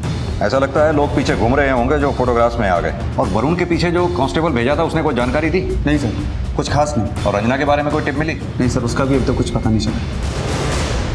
पुलिस की जी तोड़ कोशिशों के बाद भी यह केस सॉल्व होने से कोसों दूर था। यह समझ पाना मुश्किल हो गया था कि आखिर सुशील की आत्महत्या का राज क्या था, रंजना कहां गई और बाकियों की मौत की वजह क्या थी। साथ ही साथ उस शख्स का भी पता नहीं चल पा रहा था जिसने इन सारी वारदातों को अंजाम दिया था। इस केस की हर गली एक डेड एंड पर जाकर खत्म हो रही थी। मुजरिम ने परफेक्ट क्राइम को अंजाम देने के सारे हथकंडे अपनाए थे कि तभी अचानक कुछ ऐसा हुआ और फिर से यह साबित हो गया कि परफेक्ट क्राइम नाम की कोई चीज होती ही नहीं है। सर, मेरा नाम उमेश है, मैं जयपुर से हूँ। उसका कोई फोटो है आपके पास? हाँ सर, ये एक लेटेस्ट फोटो है सर। सर, इसमें मैं हूँ, मेरा बच्चा और मेरी पत्नी मेघना है। कैसे गायब हुई? दरअसल हम यहाँ एक कॉन्फ्रेंस के सिलसिले में आए हुए थे। आज जब कॉन्फ्रेंस खत्म होने के बाद हम बस से वापस जयपुर लौट रहे थे तो बीच रास्ते में हमने रियलाइज किया कि मेघना बस में थी ही नहीं। वापस जाकर हमने उसे बहुत ढूंढा लेकिन वो कहीं नहीं मिली। क्या इससे पहले भी कभी ऐसा हुआ था? नहीं सर, मेघना बिना बताए कहीं नहीं जाती है। जैसे ही हमें इसके बारे में कुछ पता चलता है हम आपको इत्तला कर देंगे।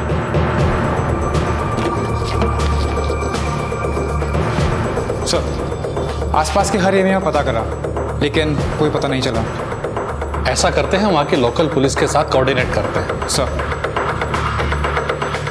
अरे ये आदमी तो बहुत फेमस है हमारे इलाके में, अपनी करतूतों की वजह से। मुझे मत मारो, तेरा मुंह काला करके पूरे शहर में घुमाऊंगी। एक मिनट, क्या हुआ? जरिए लड़कियों को बस में छेड़ता है, इधर उधर टच करता है। क्यों बे? क्या कर रहा था तू? बोल, क्या कर रहा था? हम FIR दर्ज करने ही वाले थे, इसकी बीवी यहाँ पर आ गई, ये औरत। क्या हुआ? क्या हुआ? मेघना, देखो इन लोगों को क्या गलतफहमी हो रही है, समझाओ इनको, मैंने कुछ नहीं किया। ये तुम्हारा पति है? जी हाँ, ये मेरे पति हैं। लेकिन हुआ क्या? ये बस में मुझे छेड़ रहा था। देखिए, इनकी तरफ से मैं आपसे माफी मांगती हूँ। कोई माफी वाफी नहीं, सर आप शिकायत दर्ज कीजिए और FIR लिखिए। नहीं बहन, कोई FIR दर्ज मत कराइए। मेरा एक छोटा बच्चा है, उस पर इन सब बातों का बहुत गलत असर पड़ेगा। FIR दर्ज होगी तो इनकी नौकरी चली जाएगी, हमारा पूरा परिवार बिखर जाएगा। मैं आपसे वादा करती हूँ आगे से ऐसा कभी नहीं होगा। प्लीज FIR दर्ज मत कराइए। ठीक है, ठीक है। ऐसा भी तो हो सकता है कि अपने पति की इन्हीं हरकतों के कारण मेघना भाग गई हो या फिर उसने सुसाइड कर लिया हो। उसके साथ की एक औरत ने उसे उस दिन रोते हुए भी देखा था। आप बेफिक्र रहिए, हम इसे ढूंढने की पूरी कोशिश करेंगे। एक काम करो, इन फोटोग्राफ्स को शहर में और आसपास के इलाकों में सर्कुलेट करो। Yes sir. नहीं नहीं, ये सब झूठ है। मेरा बेटा बहुत अच्छा है, वो ऐसे गलत काम कर ही नहीं सकता। वो बहुत भोला है सब। साहब, एक नंबर का छिछोरा इंसान है। जब से हमारे घर के सामने रहने आए ना, तब से मैंने तो अपने घर के खिड़की दरवाजे खुला रखना ही बंद कर दिया है। मेरी बहू ने तो नाक में दम कर रखा था मेरे बेटे के। आए दिन झगड़ा करती थी, उसकी जिंदगी नर्क बना के रख दी सर।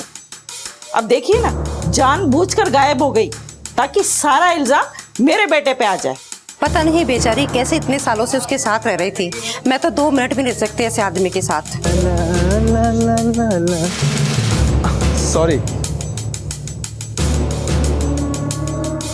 अब मेरा बेटा क्या कर सकता है साहब? पति पत्नी के बीच की बात बताऊं सर, वो अपने पति को हाथ तक नहीं लगाने देती। जब से मेरी शादी हुई मुझसे दूर रहती थी और सर बच्चा होने के बाद तो उसने मुझे हाथ भी लगाने नहीं दिया। FIR वाले किस्से के बाद में तुम दोनों के बीच में कभी कुछ झगड़ा हुआ था? नहीं सर, ऐसा तो कभी नहीं लगा। उमेश, ये तुम्हारे जॉइंट अकाउंट की बैंक डिटेल्स। इसके हिसाब से बीवी के गायब होने के ठीक एक दिन पहले तुमने बैंक से हैवी कैश विड्रॉ किया था। पैसा सेल्फ चेक से निकाला गया था जिस पर तुम्हारी सिग्नेचर थी। बीवी के गायब होने से पहले इतना पैसा निकलवाने की कोई खास वजह? सर आप किस चेक की बात कर रहे हैं? मैं तो पिछले हफ्ते से बैंक ही नहीं गया। सेल्फ चेक तो किसी को भी भेजकर कैश करवाया जा सकता है। सच सच बताओ, मामला क्या है? दरअसल मेरी और मेघना की कुछ ज्वाइंट पॉलिसीज हैं और कई बार मैं बिना पढ़े लिखे ही चेक पे साइन कर देता हूँ। हो सकता है सर ये चेक उन्हीं में से एक हो। मेघना अपनी शादी से खुश नहीं थी सर। उमेश एक अच्छा लड़का नहीं था, मुझे मेघना ने सब बताया था। उसके दिमाग में सिर्फ एक ही चीज सूझती है, उसे तो बस वही करना है। माँ, उसके दिमागी इलाज की जरूरत है उसको। मेघना, ए मेघना, क्या हो गया? ज्यादा तकलीफ हो रही है क्या?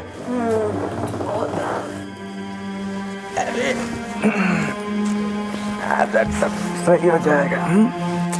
उमेश, क्या तुम 4-5 दिन रुक नहीं सकते? कुछ नहीं होगा, सब ठीक हो जाएगा। ये तो हर महीने होता रहता है, इसका मतलब ये थोड़ी हम किसी और के पास जाया करें। आप भी बताइए साहब, कोई अपनी बीवी को जानवरों की तरह रखता है क्या? मेघना की सास और उसके पति का कुछ और कहना है, जबकि पड़ोसियों और मेघना के माँ बाप का कुछ और। सास और पति तो झूठ बोल सकते हैं, लेकिन पड़ोसी झूठ क्यों बोलेंगे? सर ये भी तो हो सकता है कि वो किसी और के साथ भाग गई हो। इस केस को अभी तो हम 3 एंगल से देख सकते हैं। पहला ये कि मेघना अपने पति से परेशान थी और उसने सुसाइड कर लिया, लेकिन इसके चांसेस कम हैं क्योंकि जहाँ से वो गायब हुई थी उसके आसपास खोजबीन कर ली गई है और हमें कुछ नहीं मिला। दूसरा हो सकता है मेघना को किसी ने किडनैप कर लिया हो, लेकिन अगर ऐसा भी होता तो अब तक किडनैपर का कॉल तो आता। और तीसरा, जैसा कि आपने कहा, हो सकता है वाकई में उसका कोई लवर और वो उसके साथ भाग गई। सर ऐसा भी तो हो सकता है कि उमेश ने अपनी बीवी के बर्ताव से तंग आकर उसे मरवा दिया हो। मेघना के गायब होने से एक दिन पहले उमेश ने बैंक से काफ़ी पैसा निकलवाया था। सर मुझे लगता है ये मर्डर किसी और को पैसा देकर करवाया हो। एक काम करो, अपने खबरियों को अलर्ट कर दो और मेघना की फोटो पेपर में छपा दो। साथ ही साथ आसपास के थानों में सर्कुलेट भी करवा दो। जी सर।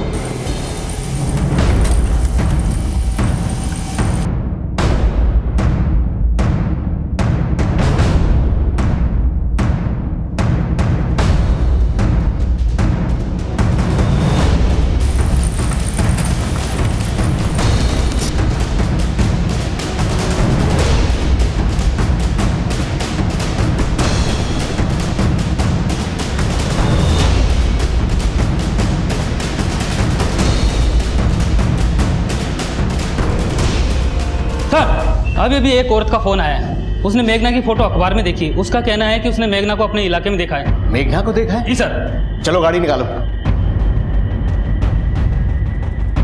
पता नहीं ऐसा क्यों लग रहा है कि इसको कहीं देखा है। बताइए सर। कहीं तो इसे देखा जरूर है। एक काम करो, जय और सुलक्षणा मर्डर केस की फाइल लेके आओ। लाता हूँ सर।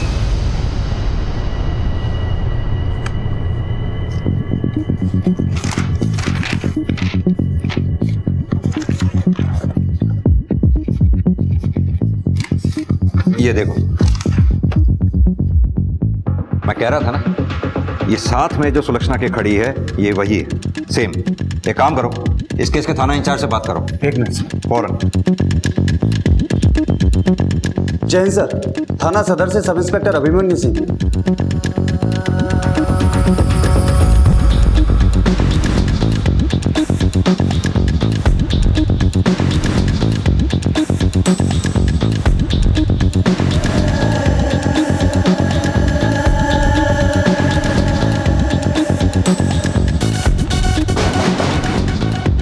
अंदर जाके देखो।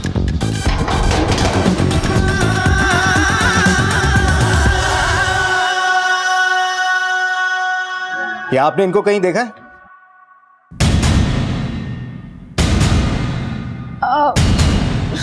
नहीं सर। देखिए, अगर आपको कहीं पे भी नजर आती हैं तो पुलिस को इन्फॉर्म कीजिएगा। जी। Thank you.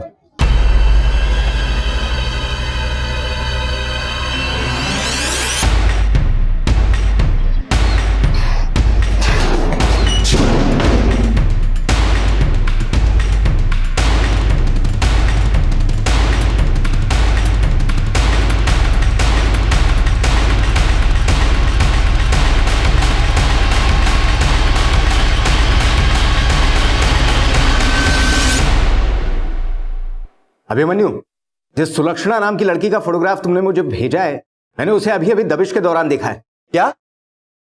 Are you sure sir? या आई एम श्योर। सर, उन्होंने दबिश के दौरान सुलक्षणा को कहीं देखा है सर? क्या?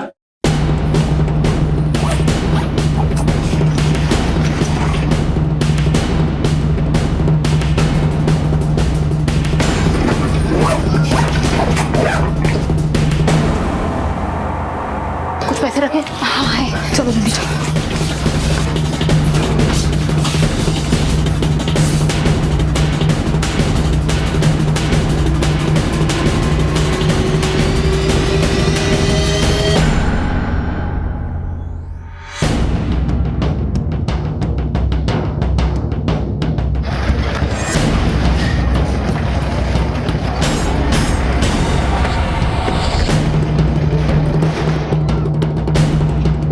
सर वो देखिए।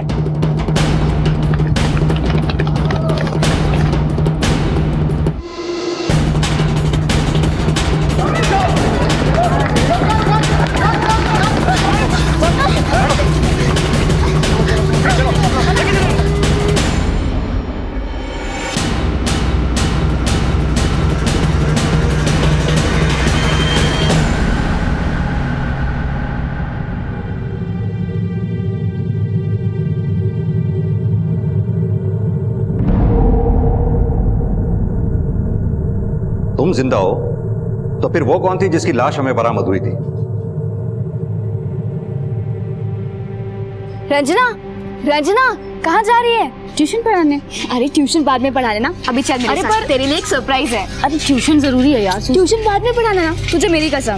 चलो अच्छा ठीक है, मैं माँ को बता देती हूँ, एक बार माँ को बाद में बताना, पहले सरप्राइज देख ले। अच्छा ठीक है, पर हम जा कहाँ रहे हैं ये तो बता। देख ना, अभी चुप रहे, अब चुपचाप चल। आजा, पर बता तो सही सरप्राइज क्या है। पहले इधर बैठ, मैं अभी आई। पर ये तो मुझे कहाँ ले आई है? ये सब बातें छोड़ और ये ले। ये तो तेरा है ना? हाँ मेरा है, और ये कंगन और अंगूठी भी। पर ये तो तेरे हैं ना? हाँ मेरे हैं, पर तू हमेशा मेरी तरह दिखना चाहती थी ना, तो बस आज से ये तेरे लिए हुए। सुलक्षणा, मुझे तुझसे कुछ कहना है। हाँ बता।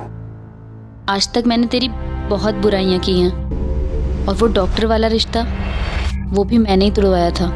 और तो और जिस दिन सुशील जी ने आत्महत्या की, उस दिन भी मैंने उन्हें बहुत ताने मारे थे, और कहीं ना कहीं मुझे लगता है कि उनकी आत्महत्या की एक वजह मैं भी हूँ। क्या हुआ? वापस आ गए ना? मुझे तो पता था एक ना एक दिन ये होना है। आप सुलक्षणा को झेल ही नहीं पाओगे। आप जैसा सोच समझ रहे हो वैसी लड़की नहीं है। पता है, फुद्दू समझती है वो आपको, फुद्दू। हंसती है वो आप पे, जोकर समझती है आपको। पता नहीं आपने क्या देख के उससे शादी कर ली। आपकी जिंदगी तो नर्क हो गई।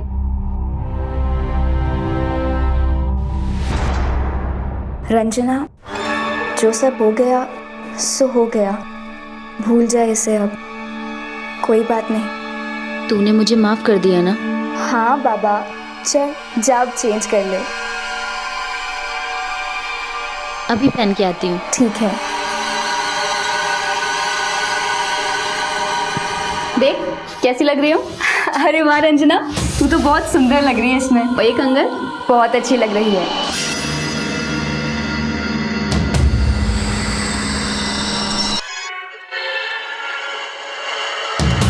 पर अपनी माँ को क्यों मारा?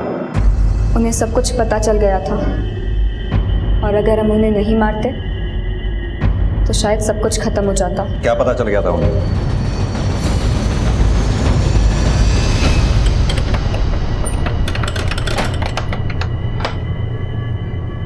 ले खा ले। मम्मी मम्मी मम्मी सुनो तो सही। मम्मी आप मेरे साथ ऐसा क्यों कर रही हो? क्यों बंद करके रखा है मुझे यहाँ? मम्मी प्लीज मुझे बाहर जाने दो। जाने दो तुझे बाहर? किस लिए? तू बाहर जाकर जो करती है ना, वो मुझे सब कुछ पता है। क्या मतलब? तू क्या समझती है मुझे कुछ नहीं पता? तेरे बारे में सुशील ने मुझे सब कुछ बता दिया था। सुशील, तुम तो 8-10 दिन के बाद में आने वाले थे, क्या हुआ इतनी जल्दी कैसे आ गए? फुद्दू दिखता हूँ मैं? शक्ल से पागल हूँ? अरे क्या नहीं किया मैंने आप लोगों के लिए? सब कुछ तो बर्बाद कर दिया। और आप लोगों ने क्या किया? एक ऐसी लड़की के साथ मेरी शादी कर दी जिसको लड़के नहीं सिर्फ लड़कियां पसंद है। सुशील, ये क्या बोल रहे हो? ठीक कह रहा हूँ, मैंने खुद अपनी आंखों से सुलक्षणा को उस लड़की के साथ होटल के कमरे में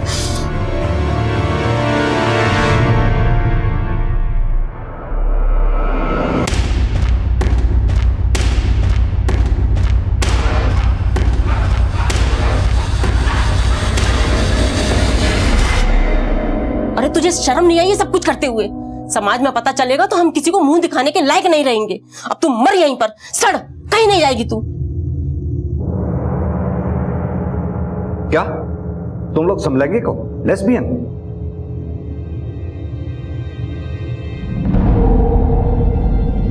अच्छा, तो यही वजह थी जो सुशील ने आत्महत्या की।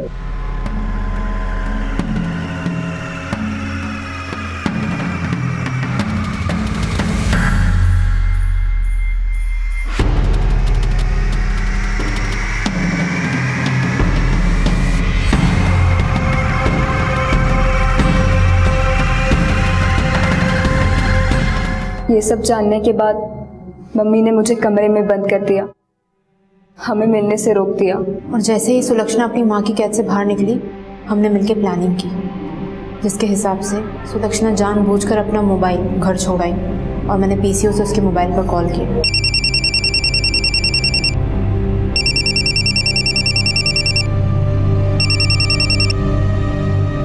हाँ सुलक्षणा, कहाँ हो तुम? कितना दिन हुआ मिले हुए?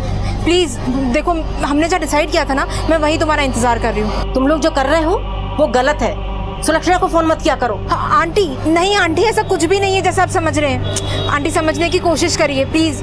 आप मिलिए मुझसे एक बार, मैं आपको सब समझा दूंगी। आप चाहें तो सब ठीक हो सकता है। आंटी मैं गोविंद स्टेशन के बाहर आपका इंतजार कर रही हूँ। प्लीज आंटी, आप मुझसे मिलने आ जाइए। ठीक है, मैं आती हूँ।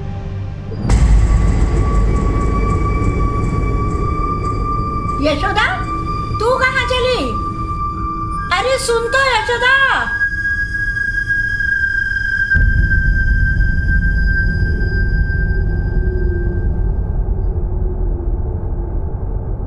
भैया कॉल कर। मैडम, हाँ आंटी, मैं ना उस दुकान से निकल गई थी, तो आप उसके थोड़ा सा आगे आ जाइएगा। आइए आंटी, आइए ना, आइए बैठ के बात करते हैं।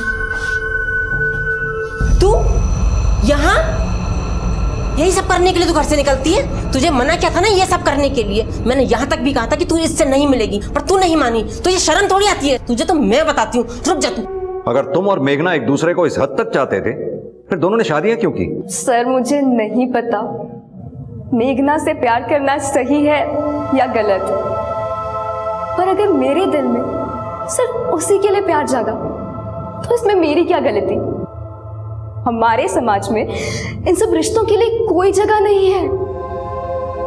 पर मैं और मेघना, हम तो एक दूसरे के बिना रह भी नहीं सकते थे। सुशील और उमेश दोनों बेवकूफ किस्म के इंसान थे। हमें लगा हम आसानी से उनके पीठ पीछे मिल सकते हैं। सिर्फ इसीलिए मैंने सुशील से और मेघना ने उमेश से शादी कर ली। हमें लगा वो कभी हमारे लिए मुसीबत बन ही नहीं सकते। सुलक्षणा से तुम्हारी पहली मुलाकात कहाँ और कैसे हुई? सुलक्षणा से पहली मुलाकात एक करियर काउंसलिंग के दौरान हुई। वहीं से हमारी दोस्ती शुरू हुई और हमें प्यार हो गया। जय, उसे मारने के पीछे तुम्हारा क्या मोटिव था? वो इन सब के बीच में कैसे आया? आप लोगों ने जब मुझे कमरे से निकाला तो मैं वापस मेघना से मिलने लगी, और इसी दौरान जय ने हम दोनों को देख लिया। वो इस बात का गलत फायदा उठाना चाहता था।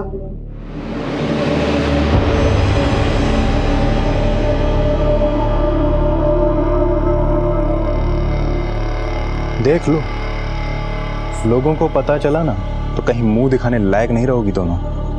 वैसे मेरी डिमांड इतनी बड़ी भी नहीं है, सिर्फ तुम दोनों और मैं, सबके मजे। क्या क्या बोलती हो? जय ने खुद अपनी मौत को दावत दी। वो हमारे लिए खतरे की घंटी बन गया था, इसलिए उसे छोड़ना हमारे लिए बेवकूफ़ी होती। चाय देना है।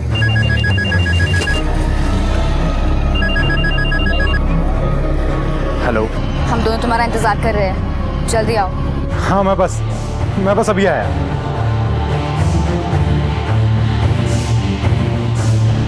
और सुलक्षणा, हम दोनों ने तय किया था कि अब हम दोनों साथ ही रहेंगे। अब हमारे बीच आने वाला कोई नहीं बचा था। सब कुछ प्लान के हिसाब से चल रहा था।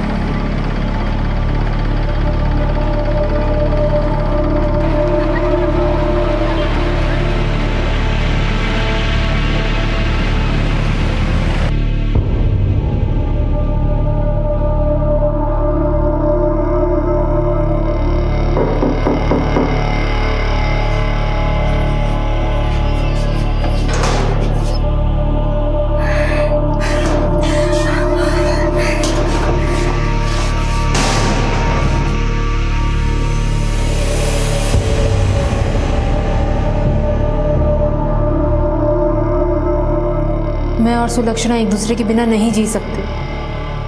बहुत प्यार करते हैं हम एक दूसरे से, नहीं रह सकते एक दूसरे के बिना, और इसीलिए हमने ये सब किया। तुम दोनों ने ये तो सोचा कि इन सबको मारने के बाद कोई तुम्हारे बीच में ना आए, पर शायद ये भूल गए कि जुर्म का रास्ता सिर्फ एक ही मंजिल पर खत्म होता है, जेल।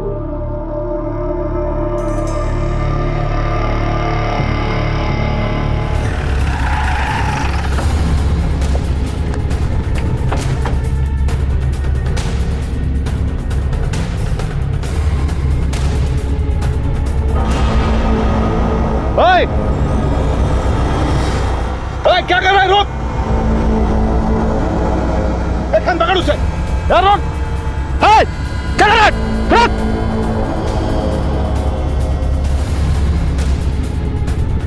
रोक! रोक! रोक!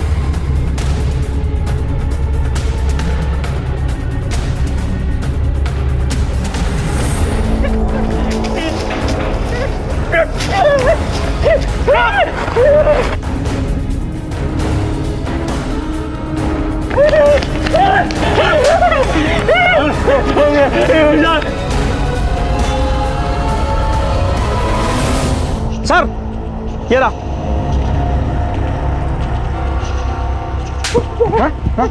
बोल, क्या कर रहा था वहाँ पे? क्या कर रहा था? मैं कुछ नहीं किया। बोल, मैं कुछ नहीं किया साहब। क्या कर रहा था? साहब इसे जाने दीजिए, ये हल्दिया बेचारा पागल है, ये क्या बोलेगा? पागल है इसका मतलब लोगों को मार के खाएगा क्या? नहीं साहब, ये किसी को मार नहीं सकता, और इस गांव में बहुत दिन से रहता है। कोई भी कुछ खाने को दे देता है तो ठीक है, नहीं तो कुछ भी जीव जंतु, मरा हुआ जानवर क्यों ना हो, कुछ भी खा के रह लेता साहब, लेकिन ये किसी को मार नहीं सकता। तुम्हारे यहाँ पे रोज हाजिरी लगाने की बात आई क्या? नहीं साहब, वो पड़ोस के गांव में जगराता था ना 7 दिन का, तो वहीं पे इसे खाना पीना मिल जाता था, और अभी हफ्ते भर बाद तो ये दिखाई दिया है। जाओ चले के जाओ। सर, कपड़ों को देख के लगता है कि किसी अच्छे घर की थी। खाने काम करो, लाश को पोस्टमार्टम के लिए भेज दो, बाकी के सवालों के जवाब वहीं से मिलेंगे। सर, इस लड़की की उम्र करीबन 23 साल की है। इसकी हत्या 3 दिन पहले यानी 20 की रात को हुई है। इसके सिर पर पत्थर जैसी किसी चीज से वार किया गया है। इसके साथ कोई जोर जबरदस्ती हुई है? नहीं सर, क्योंकि स्ट्रगल के कोई निशान नहीं है, कोई खरोच भी नहीं है। इसकी डिटेल रिपोर्ट कब मिलेगी? तकरीबन 10 दिन बाद। हाईवे के पास पुलिस को एक युवा लड़की की लाश मिली जिसे एक मानसिक रूप से बीमार आदमी चबा रहा था। पुलिस के लिए भी यह दृश्य रोंगटे खड़े कर देने वाला था। जिस्म पर पड़े अनछुए जेवरों को देखकर यह साफ पता चल रहा था कि यह हत्या पैसों के लिए नहीं की गई थी। पोस्टमार्टम की रिपोर्ट से 2 बातें साफ हो गई थी। पहली यह कि सर पर पीछे से वार करने की वजह से लड़की की मौत हुई थी, और दूसरी अहम बात कि लड़की के साथ किसी किस्म की कोई जबरदस्ती नहीं हुई थी। मगर वो लड़की थी कौन, वहां क्या कर रही थी, अकेली आई थी या किसी के साथ आई थी, और उसे क्यों मारा गया? क्या वो मासूम किसी की निजी दुश्मनी का शिकार हुई थी? हम नहीं मारा साहब, हम नहीं मारा, हमको भूख लगा तो हमसे खाया था। सर, इतना मार खाने के बाद भी कुछ उगल नहीं रहा है। छोड़ दें? नहीं, रहने दो, थोड़ी हवा खाने दो, शायद सुर बदल दे। खाना आसपास के पुलिस स्टेशन में पता करो, कहीं कोई मिसिंग रिपोर्ट तो दर्ज नहीं है। साहब, भूख लगा तो खाया थे साहब। सर, लाश का हुलिया समस्तीपुर के पुलिस स्टेशन में दर्ज एक मिसिंग रिपोर्ट से मिलता है। ये देखिए, 2 दिन पहले किसी भूषण सिंह नाम के आदमी ने रिपोर्ट लिखाई थी कि उनकी बहू नीलम 3 दिन से गायब है। बुलाओ उन्हें। सर,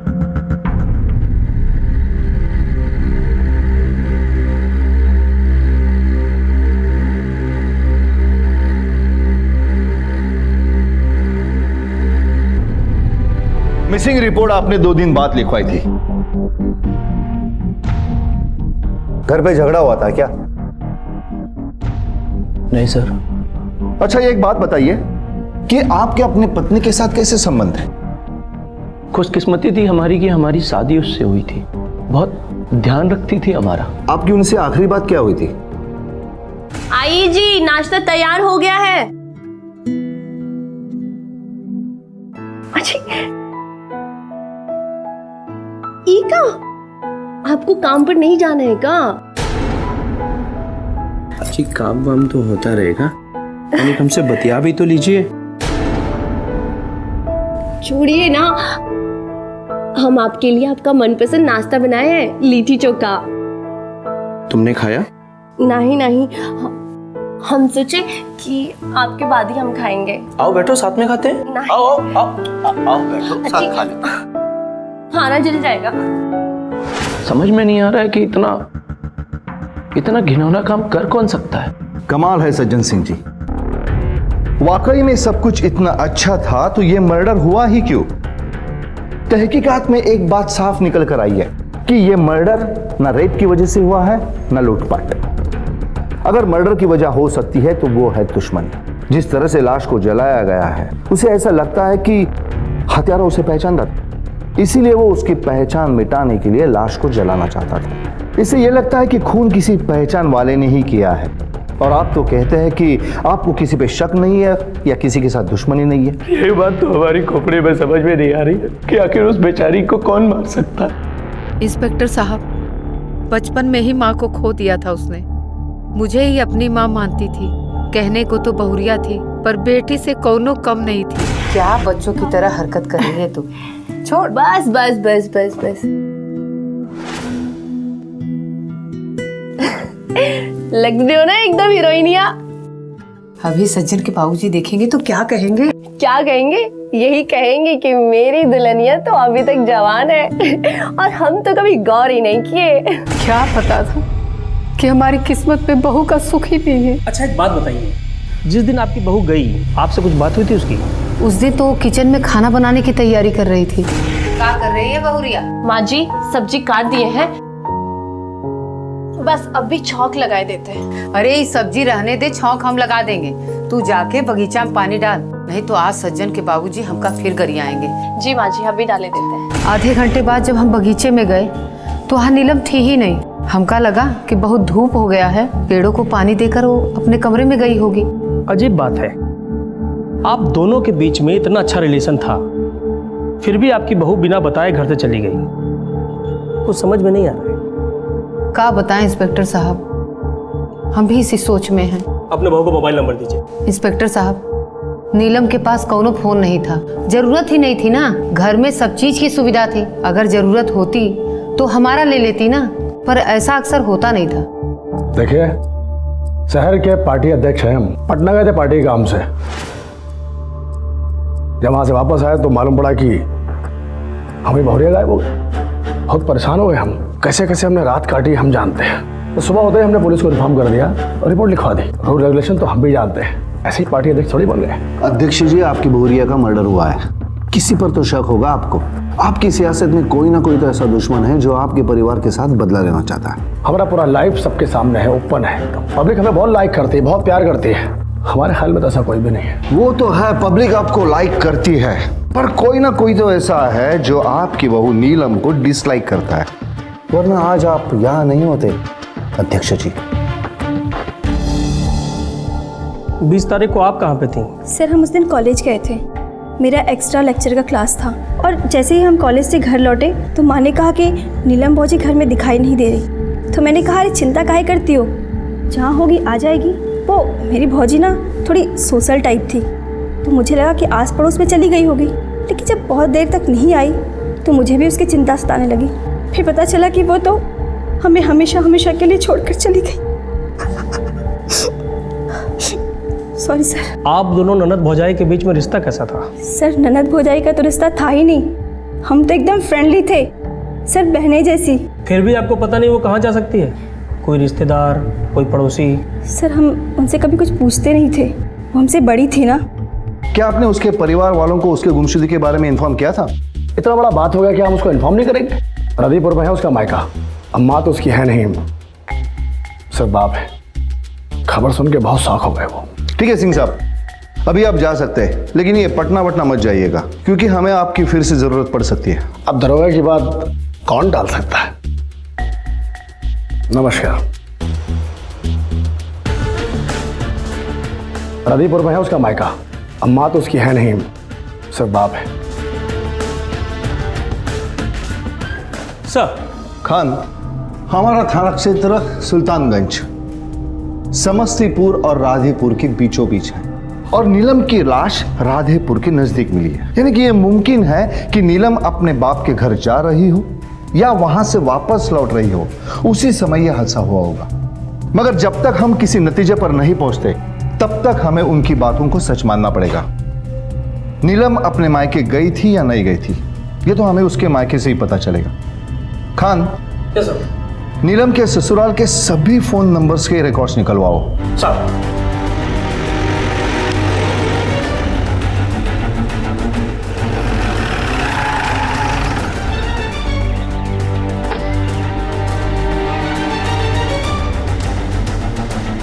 बासितलाल, ताज्जुब की बात है, तुम्हारे जैसे गरीब परिवार का रिश्ता इतना बड़ा परिवार में? काली माता की कृपा हो गई साहब, वरना एक माली की बेटी को इतना बड़ा घर कैसे मिल सकता है साहब? आप ही बताइए साहब। बिटिया, काली माता तुम्हारी झोली हमेशा खुशियों से भरे। आज अगर तुम्हारी माँ होती ना तो बहुत खुश होती। ए फुलवा, आज अगर तुम भी होती ना तो इतना बड़ा घर में शादी नहीं होती हमारी नीलू की। बहन जी, हमारी बेटी का ख्याल रखना। अभी तक हमारी एक बेटी थी, अब हमारी 2 हो गई हैं।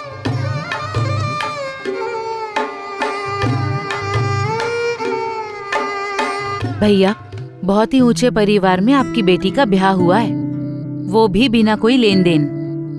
पिछले जन्म में जरूर कोई अच्छे कर्म किए होंगे बेटी ने।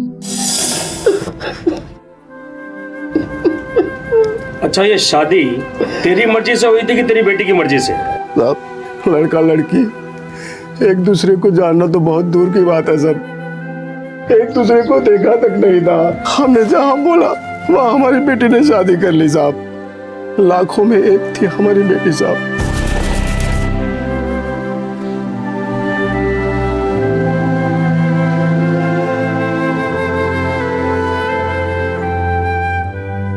भगवान ने ऐसा क्यों किया?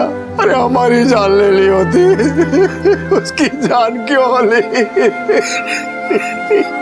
कोई नहीं जानता था कि दरअसल उस रात को क्या हुआ था। नीलम के ससुराल वाले उसकी तारीफें करते नहीं थकते थे। उसका पिता भी मानता था कि नीलम के ससुराल वाले देवता थे। एक अच्छी बेटी, अच्छी बहू, मिलनसार, किसी से कोई बैर नहीं, लेकिन फिर भी उसे मार दिया गया। सर के पीछे के घाव के अलावा जिस्म पर कोई खरोच तक नहीं थी। क्या वजह हो सकती थी उसे मारने की? किसे फायदा हुआ होगा उसकी मौत से? हर बीते दिन के साथ रहस्य गहराता जा रहा था। तमाम कोशिशों के बावजूद भी पुलिस की समझ में कुछ नहीं आ रहा था। क्या तहकीकात के दौरान पुलिस ने किसी अहम सबूत को नजरअंदाज कर दिया था? क्या कुछ ऐसा था जो नाक के नीचे होने के बावजूद भी दिखाई नहीं दे रहा था?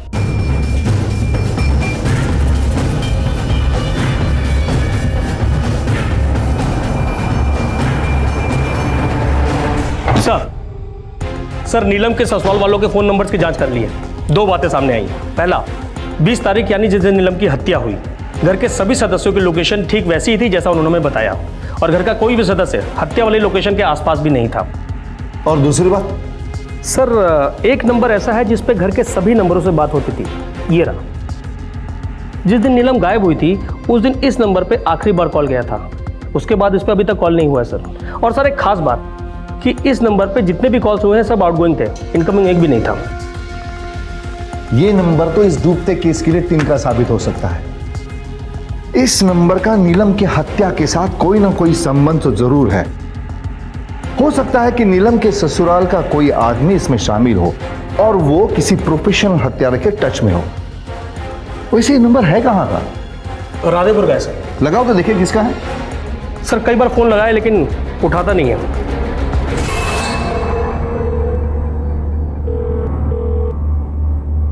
नहीं उठा रहा सर।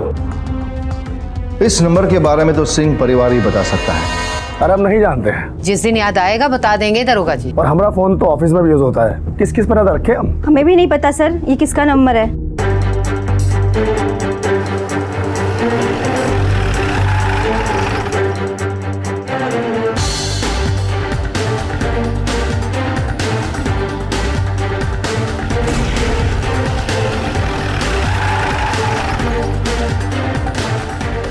शिवा तेरा नाम है? समस्तीपुर के भूषण सिंह को जानते हो?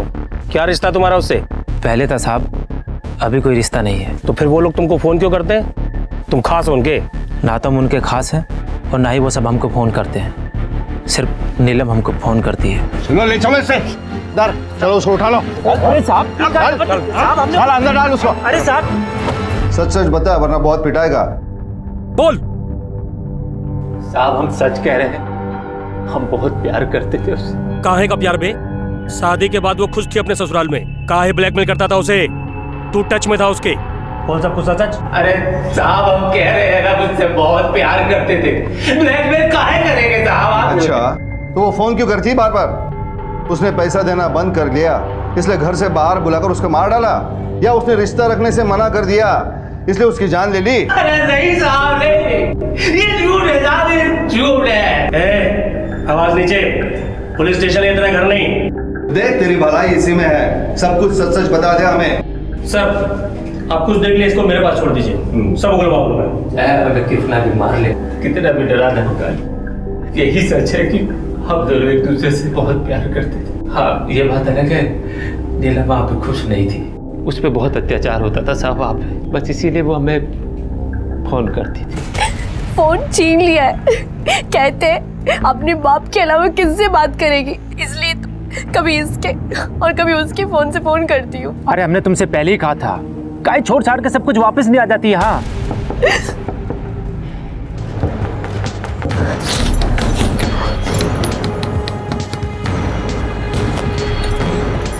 बहरी हो गई क्या? कब से दरवाजा खटखटा रहे हैं, सुनाई नहीं देता? हाँ किससे बात कर रही थी, क्या कर रही थी तू? हाँ अपने यार से बात कर रही थी ना? यही फोन कहाँ छुपा के रखा है? क्या हो गया?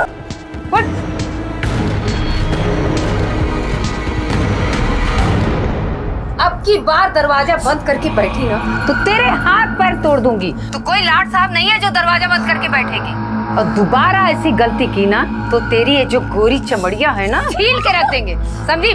बगा लाट।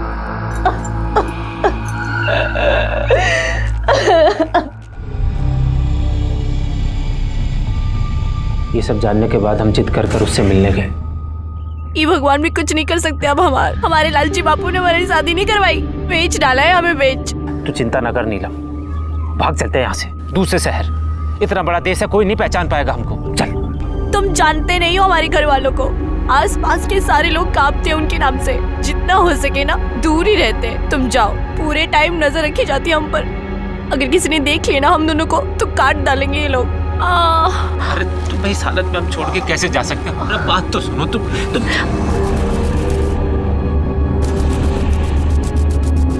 अच्छा तो मंदिर के नाम से ये सब हो रहा है भौजी? भैया और बाबूजी को पता चल गया ना तो सीधा देव दर्शन करा देंगे वो। अरे बहन कुछ नहीं, वो तो हम इधर से गुजर रहे थे तो ये हमारे गांव की है ना, तो हम थोड़ा सा पता लेने के लिए इधर रुक गए। वो थोड़ा तबीयत ठीक नहीं लग रहा था। अब पूछ लिया ना हालचाल, दोबारा इधर दिखाई पड़ गए ना तो अच्छा नहीं होगा। चल भौजी। उस दिन मंदिर के बहाने नीलम से हमारी आखिरी मुलाकात थी। उस दिन मैं बहुत कमजोर लग रही थी, बीमार कर दिया था उन लोगों ने नीलम को। 20 तारीख को जब उसका हत्या हुआ तो तू किधर था मजनू? साहब मैं अपने घर पर था। उस रोज तुम दोनों में क्या बात हुई थी? उसका फोन आया था साहब, हमारे फोन का बैटरी खत्म हो गया था, हम उससे बात नहीं कर पाए। हमें नहीं पता था कि हमें इतनी महंगी कीमत चुकानी पड़ेगी इसकी।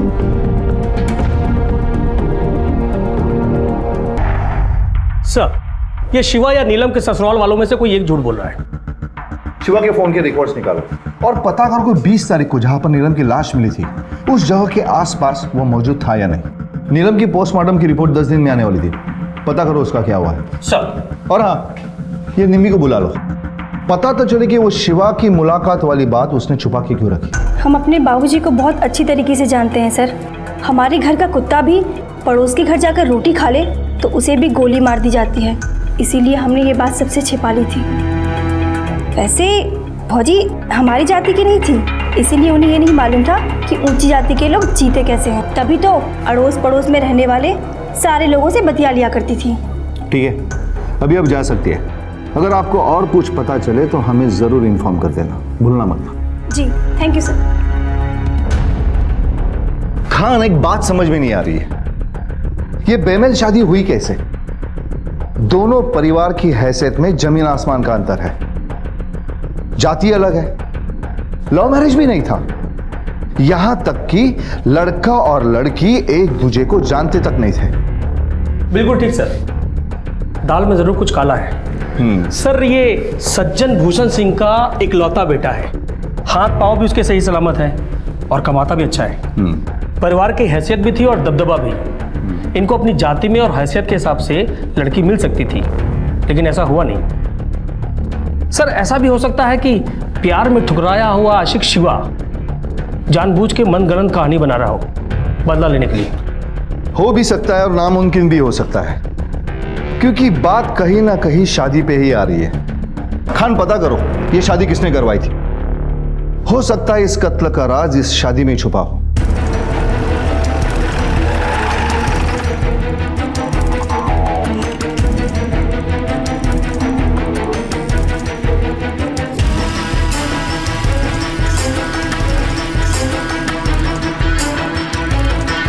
पंडित मयंक शर्मा।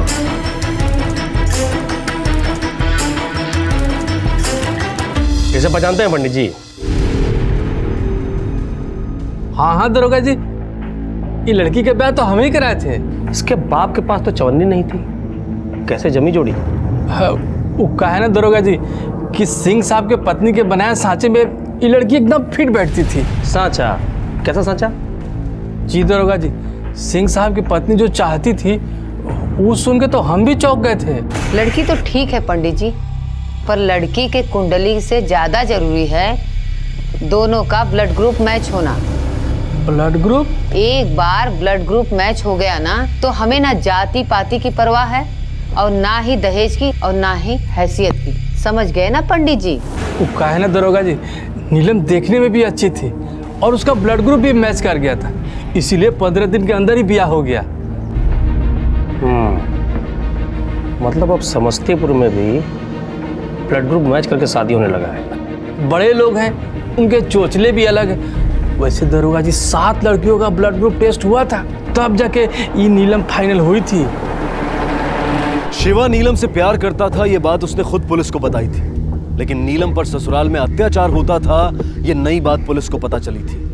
लेकिन ये बात एक असफल प्रेमी की मनगढ़ंत कहानी भी हो सकती थी। पुलिस को जो बात सबसे ज्यादा विचलित कर रही थी वो थी लड़कियों का ब्लड टेस्ट। बड़े बड़े शहरों में आज भी ब्लड टेस्ट करवाकर शादी करवाने का चलन शुरू नहीं हुआ है, तो फिर समस्तीपुर जैसी छोटी जगह में ऐसा होना निश्चित रूप से हैरानी की बात थी। पुलिस को शक होना लाजमी था, लेकिन वो अब भी अंधेरे में थे, कोई लीड्स भी नहीं मिल रही थी।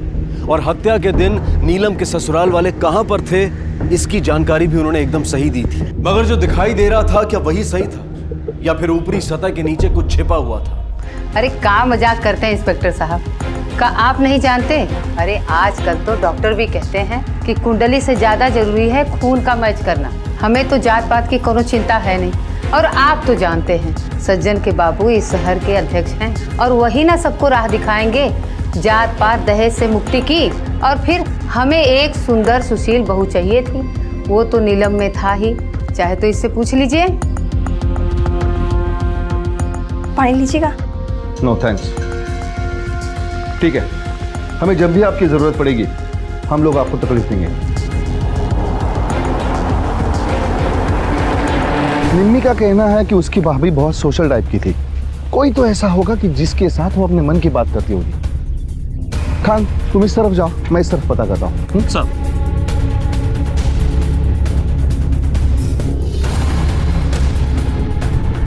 हमने कहा ना हम ज्यादा बात नहीं करते थे।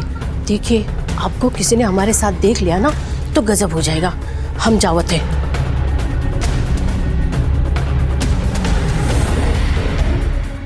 इंस्पेक्टर साहब, दरअसल बात यह है कि मैं भी राधेपुरा का ही रहने वाला था।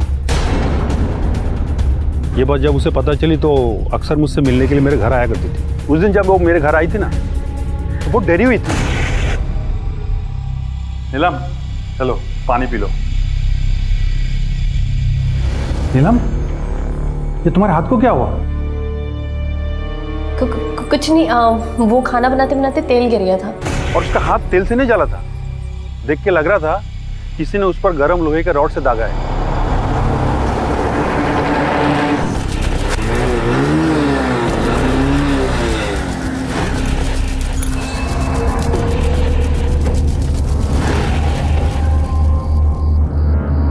कहाँ जा रही थी?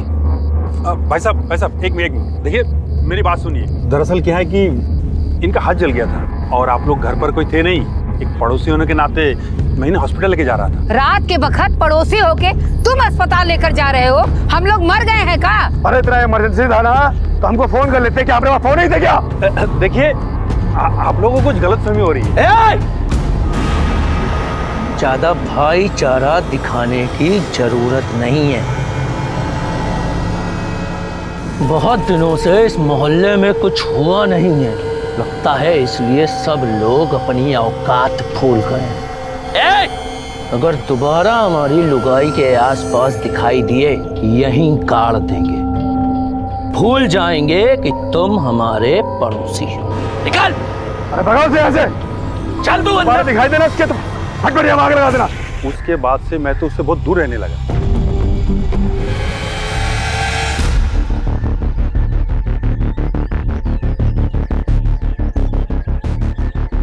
हाँ, कभी कभी बात तो होती थी, मगर किसी परेशानी में है ऐसा उसने कभी बताया नहीं। हाँ साहब, बहुत अच्छी औरत थी और साहब हर मंगलवार और शनिवार को आया करती थी। कोई खास बात जो आपने देखी हो? नहीं साहब, हम तो भगवान की सेवा में ही लगे रहते हैं, समय ही कहाँ मिलता है। अभागन थी, इतनी सी उम्र में चली गई, मगर भूषण सिंह के खानदान के लिए वो जादू की छड़ी थी। जादू की छड़ी? और नहीं तो कहा साहब, भूषण सिंह का बेटा तो बचपन से ही बीमार रहता था, और जब से उसकी शादी हुई और वो बाहर से घूम कर आया, उसकी किस्मत ही बदल गई। एकदम बला चंगा हो गया, जैसे उसे कुछ हुआ ही ना हो। ऐसा कौन सा बीमारी था उसे? पता नहीं साहब, सूखता जा रहा था, ऐसे लगता था जैसे ज्यादा दिन जिएगा नहीं, लेकिन अब तो वो एकदम मुटिया गया है। धन्यवाद। ऐसी कौन सी बीमारी है जो शादी के बाद तुरंत ठीक हो गई? ऐसा कौन सा खास ट्रीटमेंट मिला उसको शादी में?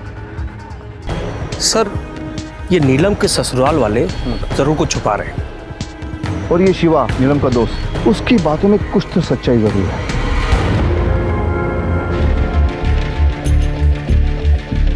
सर, शिवा के फोन की डिटेल्स आ गई है, ये रिफाइल। नीलम की हत्या जिस दिन जिस जगह हुई थी, शिवा उसके आसपास भी मौजूद नहीं था।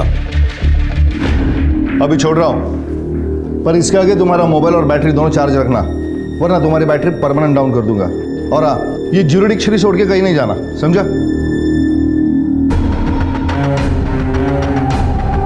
इसका नंबर सर्विलेंस पे डाल दो। खान, वो मंदिर वाली औरत कह रही थी कि सज्जन सिंह की तबीयत शादी के बाद अचानक ठीक हो गई। भूषण सिंह का बेटा तो बचपन से ही बीमार रहता था, और जब से उसकी शादी हुई और वो बाहर से घूम कर आया, उसकी किस्मत ही बदल गई। एकदम बला चंगा हो गया, जैसे उसे कुछ हुआ ही ना हो। शिवा का ये कहना है कि जो नीलम शादी से पहले ठीक थी, वो शादी के बाद बीमार रहने लगी। बीमार कर दिया था उन लोगों ने नीलम को। अरे तुम इस हालत में हम छोड़ के कैसे जा सकते हो? पंडित जी ने भी कहा था कि ये शादी के लिए ब्लड टेस्ट बहुत जरूरी है। 7 लड़कियों का ब्लड ग्रुप टेस्ट हुआ था, तब जाके ये नीलम फाइनल हुई थी। मामला कुछ गहरा है। खान, तुम एक काम करो, फॉरेंसिक वालों से बात करो और उनको पूछो कि नीलम की ये फाइनल पोस्टमार्टम रिपोर्ट कब आ रही है। कल शाम तक आ जाएगी। गुड। सर, नीलम की पोस्टमार्टम रिपोर्ट आ गई सर।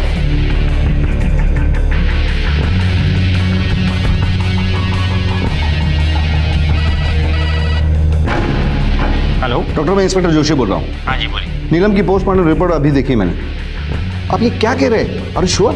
मैंने खुद जांच पड़ताल करके रिपोर्ट लिखी, उसमें कोई दो राय नहीं। लेकिन वो आदमखोर पागल का भी ये काम हो सकता है।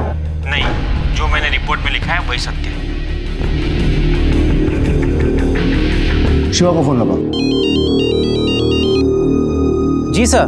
नीलम को कोई बीमारी थी क्या? नहीं सर, नीलम बिल्कुल ठीक थी, उसको कोई दिक्कत नहीं था सर। वो तो बहुत हंसती खेलती लड़की थी। ऐसा काहे पूछ रहे हैं सर? वो कोई दिक्कत, कोनो प्रॉब्लम? नहीं, कुछ ऐसी कोई बीमारी नहीं थी सर। सज्जन सिंह के फोन रिकॉर्ड्स दोबारा चेक करो। सर।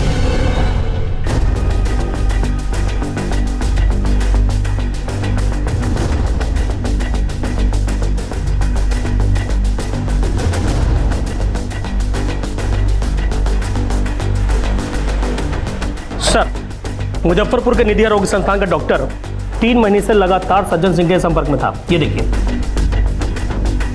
खान, हमें इस केस की कड़ी मिल गई है। Let's go. ये सज्जन सिंह का 3 महीने का सो कॉल्ड हनीमून, कुछ तो गड़बड़ लग रहा है।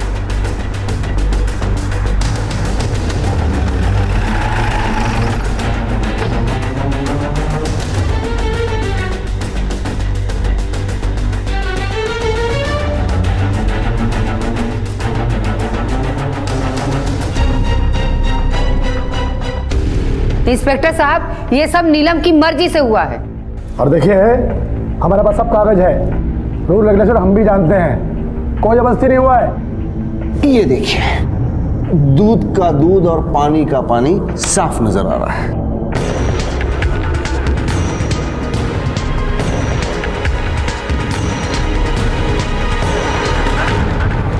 आप लोग नीलम को बेहोशी की हालत में अस्पताल ले गए। अब आप लोग ये कहेंगे कि वो बीमार हो गई, उसको अटैक आ गया, इमरजेंसी में उसका ऑपरेशन करना पड़ा। लेकिन क्यों? ऑपरेशन करने के लिए बेहोश करना पड़ता है, पता होगा आपको। अच्छा, तो अब आप डॉक्टर भी बन गए, हमें मेडिकल का ज्ञान दोगे? सुनते हैं। खान। सर, पहचाने कि कराएं इंट्रोडक्शन? यही है ना वो डॉक्टर जिन्होंने ऑपरेशन किया था? और ये है नीलम के अंगूठे के निशान। जबकि नीलम पढ़ी लिखी थी, उसकी साइन नहीं ली, अंगूठे का निशान लिया। क्यों? हमने कोई धोखा नहीं दिया इंस्पेक्टर साहब। शादी से पहले उसके बाप से इस बारे में साफ साफ बात हुई। तो बस इतना ये तय हो गया कि तुम्हारी बेटी से हमारे बेटवा की शादी में ना तो हम कोई दहेज लेंगे, ना ही तुम्हारा 1 भी रुपया खर्च होने देंगे।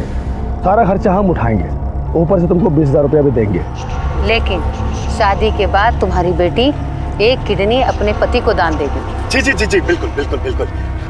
लेकिन हमारी एक प्रार्थना है आप लोगों से, अगर 20 का 50,000 कर देते तो। नहीं, हम नीलम को कानो कान खबर नहीं होने देंगे, हमरा यकीन कीजिए आप लोग। चलो ठीक है। ऑपरेशन के बाद जब वो होश में आई और उसको सच्चाई का पता चला तो उसने आप लोगों के खिलाफ आवाज उठाना शुरू कर दी। लेकिन आप लोगों ने उसे डरा धमका कर चुप कर दिया, उसको मारा पीटा भी। आखिर में उसका पूरा इस्तेमाल करके आप लोगों ने उसका मर्डर प्लान किया। नहीं, ये झूठ है सर। उसकी हत्या हमने नहीं की, मैं तो खुद उसे सब कुछ बता दी थी। आपने हमारे साथ इतना बड़ा धोखा कैसे किया? हमारा ऑपरेशन करवाए, वो भी हमारी बिना मर्जी की। आप कैसे मेरी जिंदगी के साथ खेल सकते हैं, बताइए। अरे सुर नीचे करके बात कर। जाके अपने बाप से पूछ, उसने सौदा किया था, तेरा सौदा, और जितना तय हुआ था उतना हमने दिया, तब जाके तेरा ब्याह हुआ है, वरना तेरी औकात थी मेरी बहू बनने की। नहीं, ऐसा बिल्कुल नहीं हो सकता। ऐसा ही हुआ है। हम खुद जाएंगे और पूछेंगे बापूजी से, कैसे कर सकते हो ये सौदा?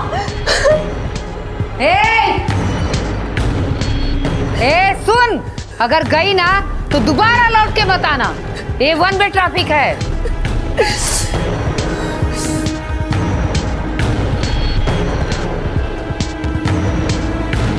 हमने कुछ नहीं किया है।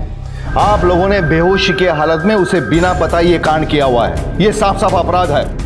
कांस्टेबल, इन्हें हिरासत में ले लो और इनके खिलाफ FIR दर्ज करो।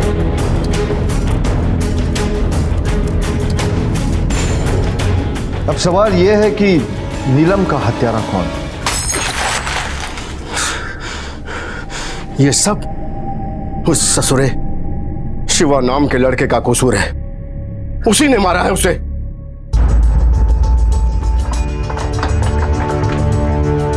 बासित लाल, लेकिन तुम्हारी बेटी ससुराल ये कह के आई थी कि वो तुमसे सवाल पूछने जा रही। सच बताओ, वरना याददाश्त ताजा करने के बहुत तरीके आते हैं आगे। अब ये बताओ कि वो कब आई थी, क्या हुआ था?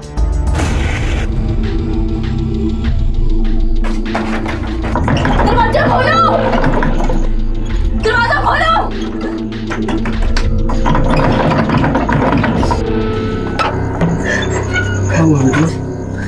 कितने में बेचा है तुमने हमको? हाँ,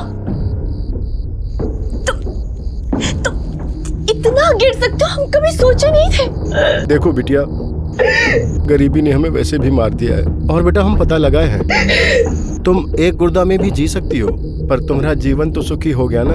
वो लोग हमसे दहेज नहीं लिए हैं, दहेज के बदले में गुर्दा लिए हैं। शांत हो जा बिटिया, देखो अपनी किस्मत पे लात मत मारो। देखो हम गरीबों को कुछ न कुछ तो बलिदान करना ही पड़ता है ना। तू इंसान नहीं है, शैतान है, शैतान। हाँ। और अगर हम गलत नहीं है ना, तो शैतान से भी बदतर है। माफ कर दो हमका और खुशी खुशी अपने ससुराल जाओ। अरे बिटुआ, राज करोगी राज। हट जा, जा रहे हम पुलिस के पास। तुम्हें तुम्हारे किए का दंड जरूर मिलेगा। अरे बिटिया सुनो तो। उसके बाद वो यहाँ से चली गई क्योंकि उसका यार बाहर इंतजार कर रहा था। उसी ने मारा उसे, उसी ने मारा उसे। मगर तुम्हारा पहला स्टेटमेंट जो तुमने पुलिस को दिया है कि वो यहाँ आई नहीं, और तुम्हारी दूसरी बड़ी गलती यह है कि तुमने पुलिस थाने में झूठी रिपोर्ट लिखवाई कि वो यहाँ आई नहीं और गायब है। अब ये दोनों बातें तुम्हें अंदर करके डंडे से सच उगलवाने के लिए काफी है। सर तलाशी में ये मिला है, इसमें खून के निशान भी है। अब क्या कहोगे तुम?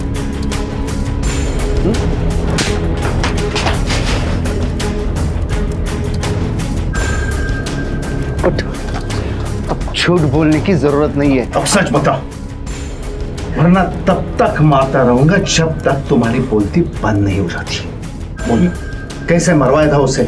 किससे भेजा था उसे? बोल। तू इंसान नहीं है, शैतान है, शैतान। हाँ। और अगर हम गलत नहीं है ना, तो शैतान से भी बदतर है। माफ कर दो हमका और खुशी खुशी अपने ससुराल जाओ। अरे बिटुआ, राज करोगी राज। हट जा, जा रहे हूँ पुलिस के पास। तुम्हें तुम्हारे किए का दंड जरूर मिलेगा। अरे बिटिया सुनो तो।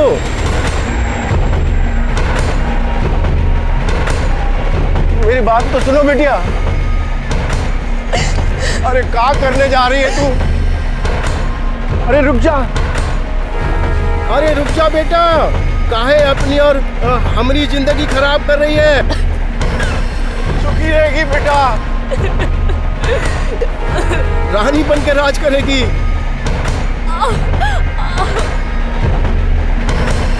हमारा कहना नहीं मानेगी। अरे रुक जा।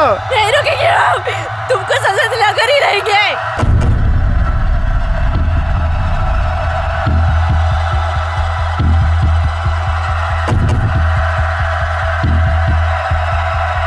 सच कहा था तेरी बेटी ने। तू बाप नहीं है, दलाल है, दलाल।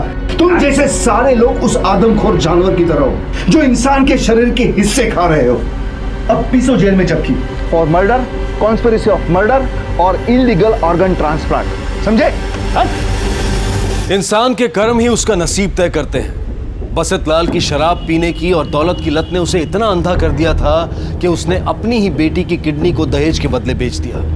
उसने ना सिर्फ नीलम की जिंदगी का बल्कि उसकी मौत का भी सौदा किया। शराब और दहेज दो ऐसे दीमक हैं जो हमारे समाज को नष्ट कर देते हैं। इसलिए बेहद जरूरी है कि ना तो हम किसी को दहेज लेने दें और ना ही देने दें। बसंत लाल सिंह परिवार और डॉक्टर को आईपीसी की धारा 120 के तहत क्रिमिनल कॉन्स्पिरेसी के लिए और इलीगल ऑर्गन ट्रांसप्लांट के लिए गिरफ्तार किया गया। साथ ही बसंत लाल पर हत्या के लिए धारा 302 और सिंह परिवार पर दहेज मांगने के लिए धारा 498A भी लगाई गई। ये जरूरी है कि हम ऐसे लोगों से सतर्क रहें जो हालात का बहाना बनाकर जुर्म करते हैं।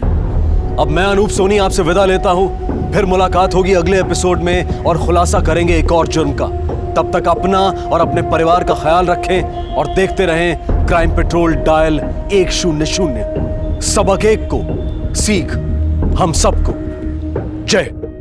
क्राइम पेट्रोल्स के और भी दिलचस्प कहानी देखने के लिए हमारे चैनल को सब्सक्राइब करें और बेल आइकॉन दबाना न भूलें।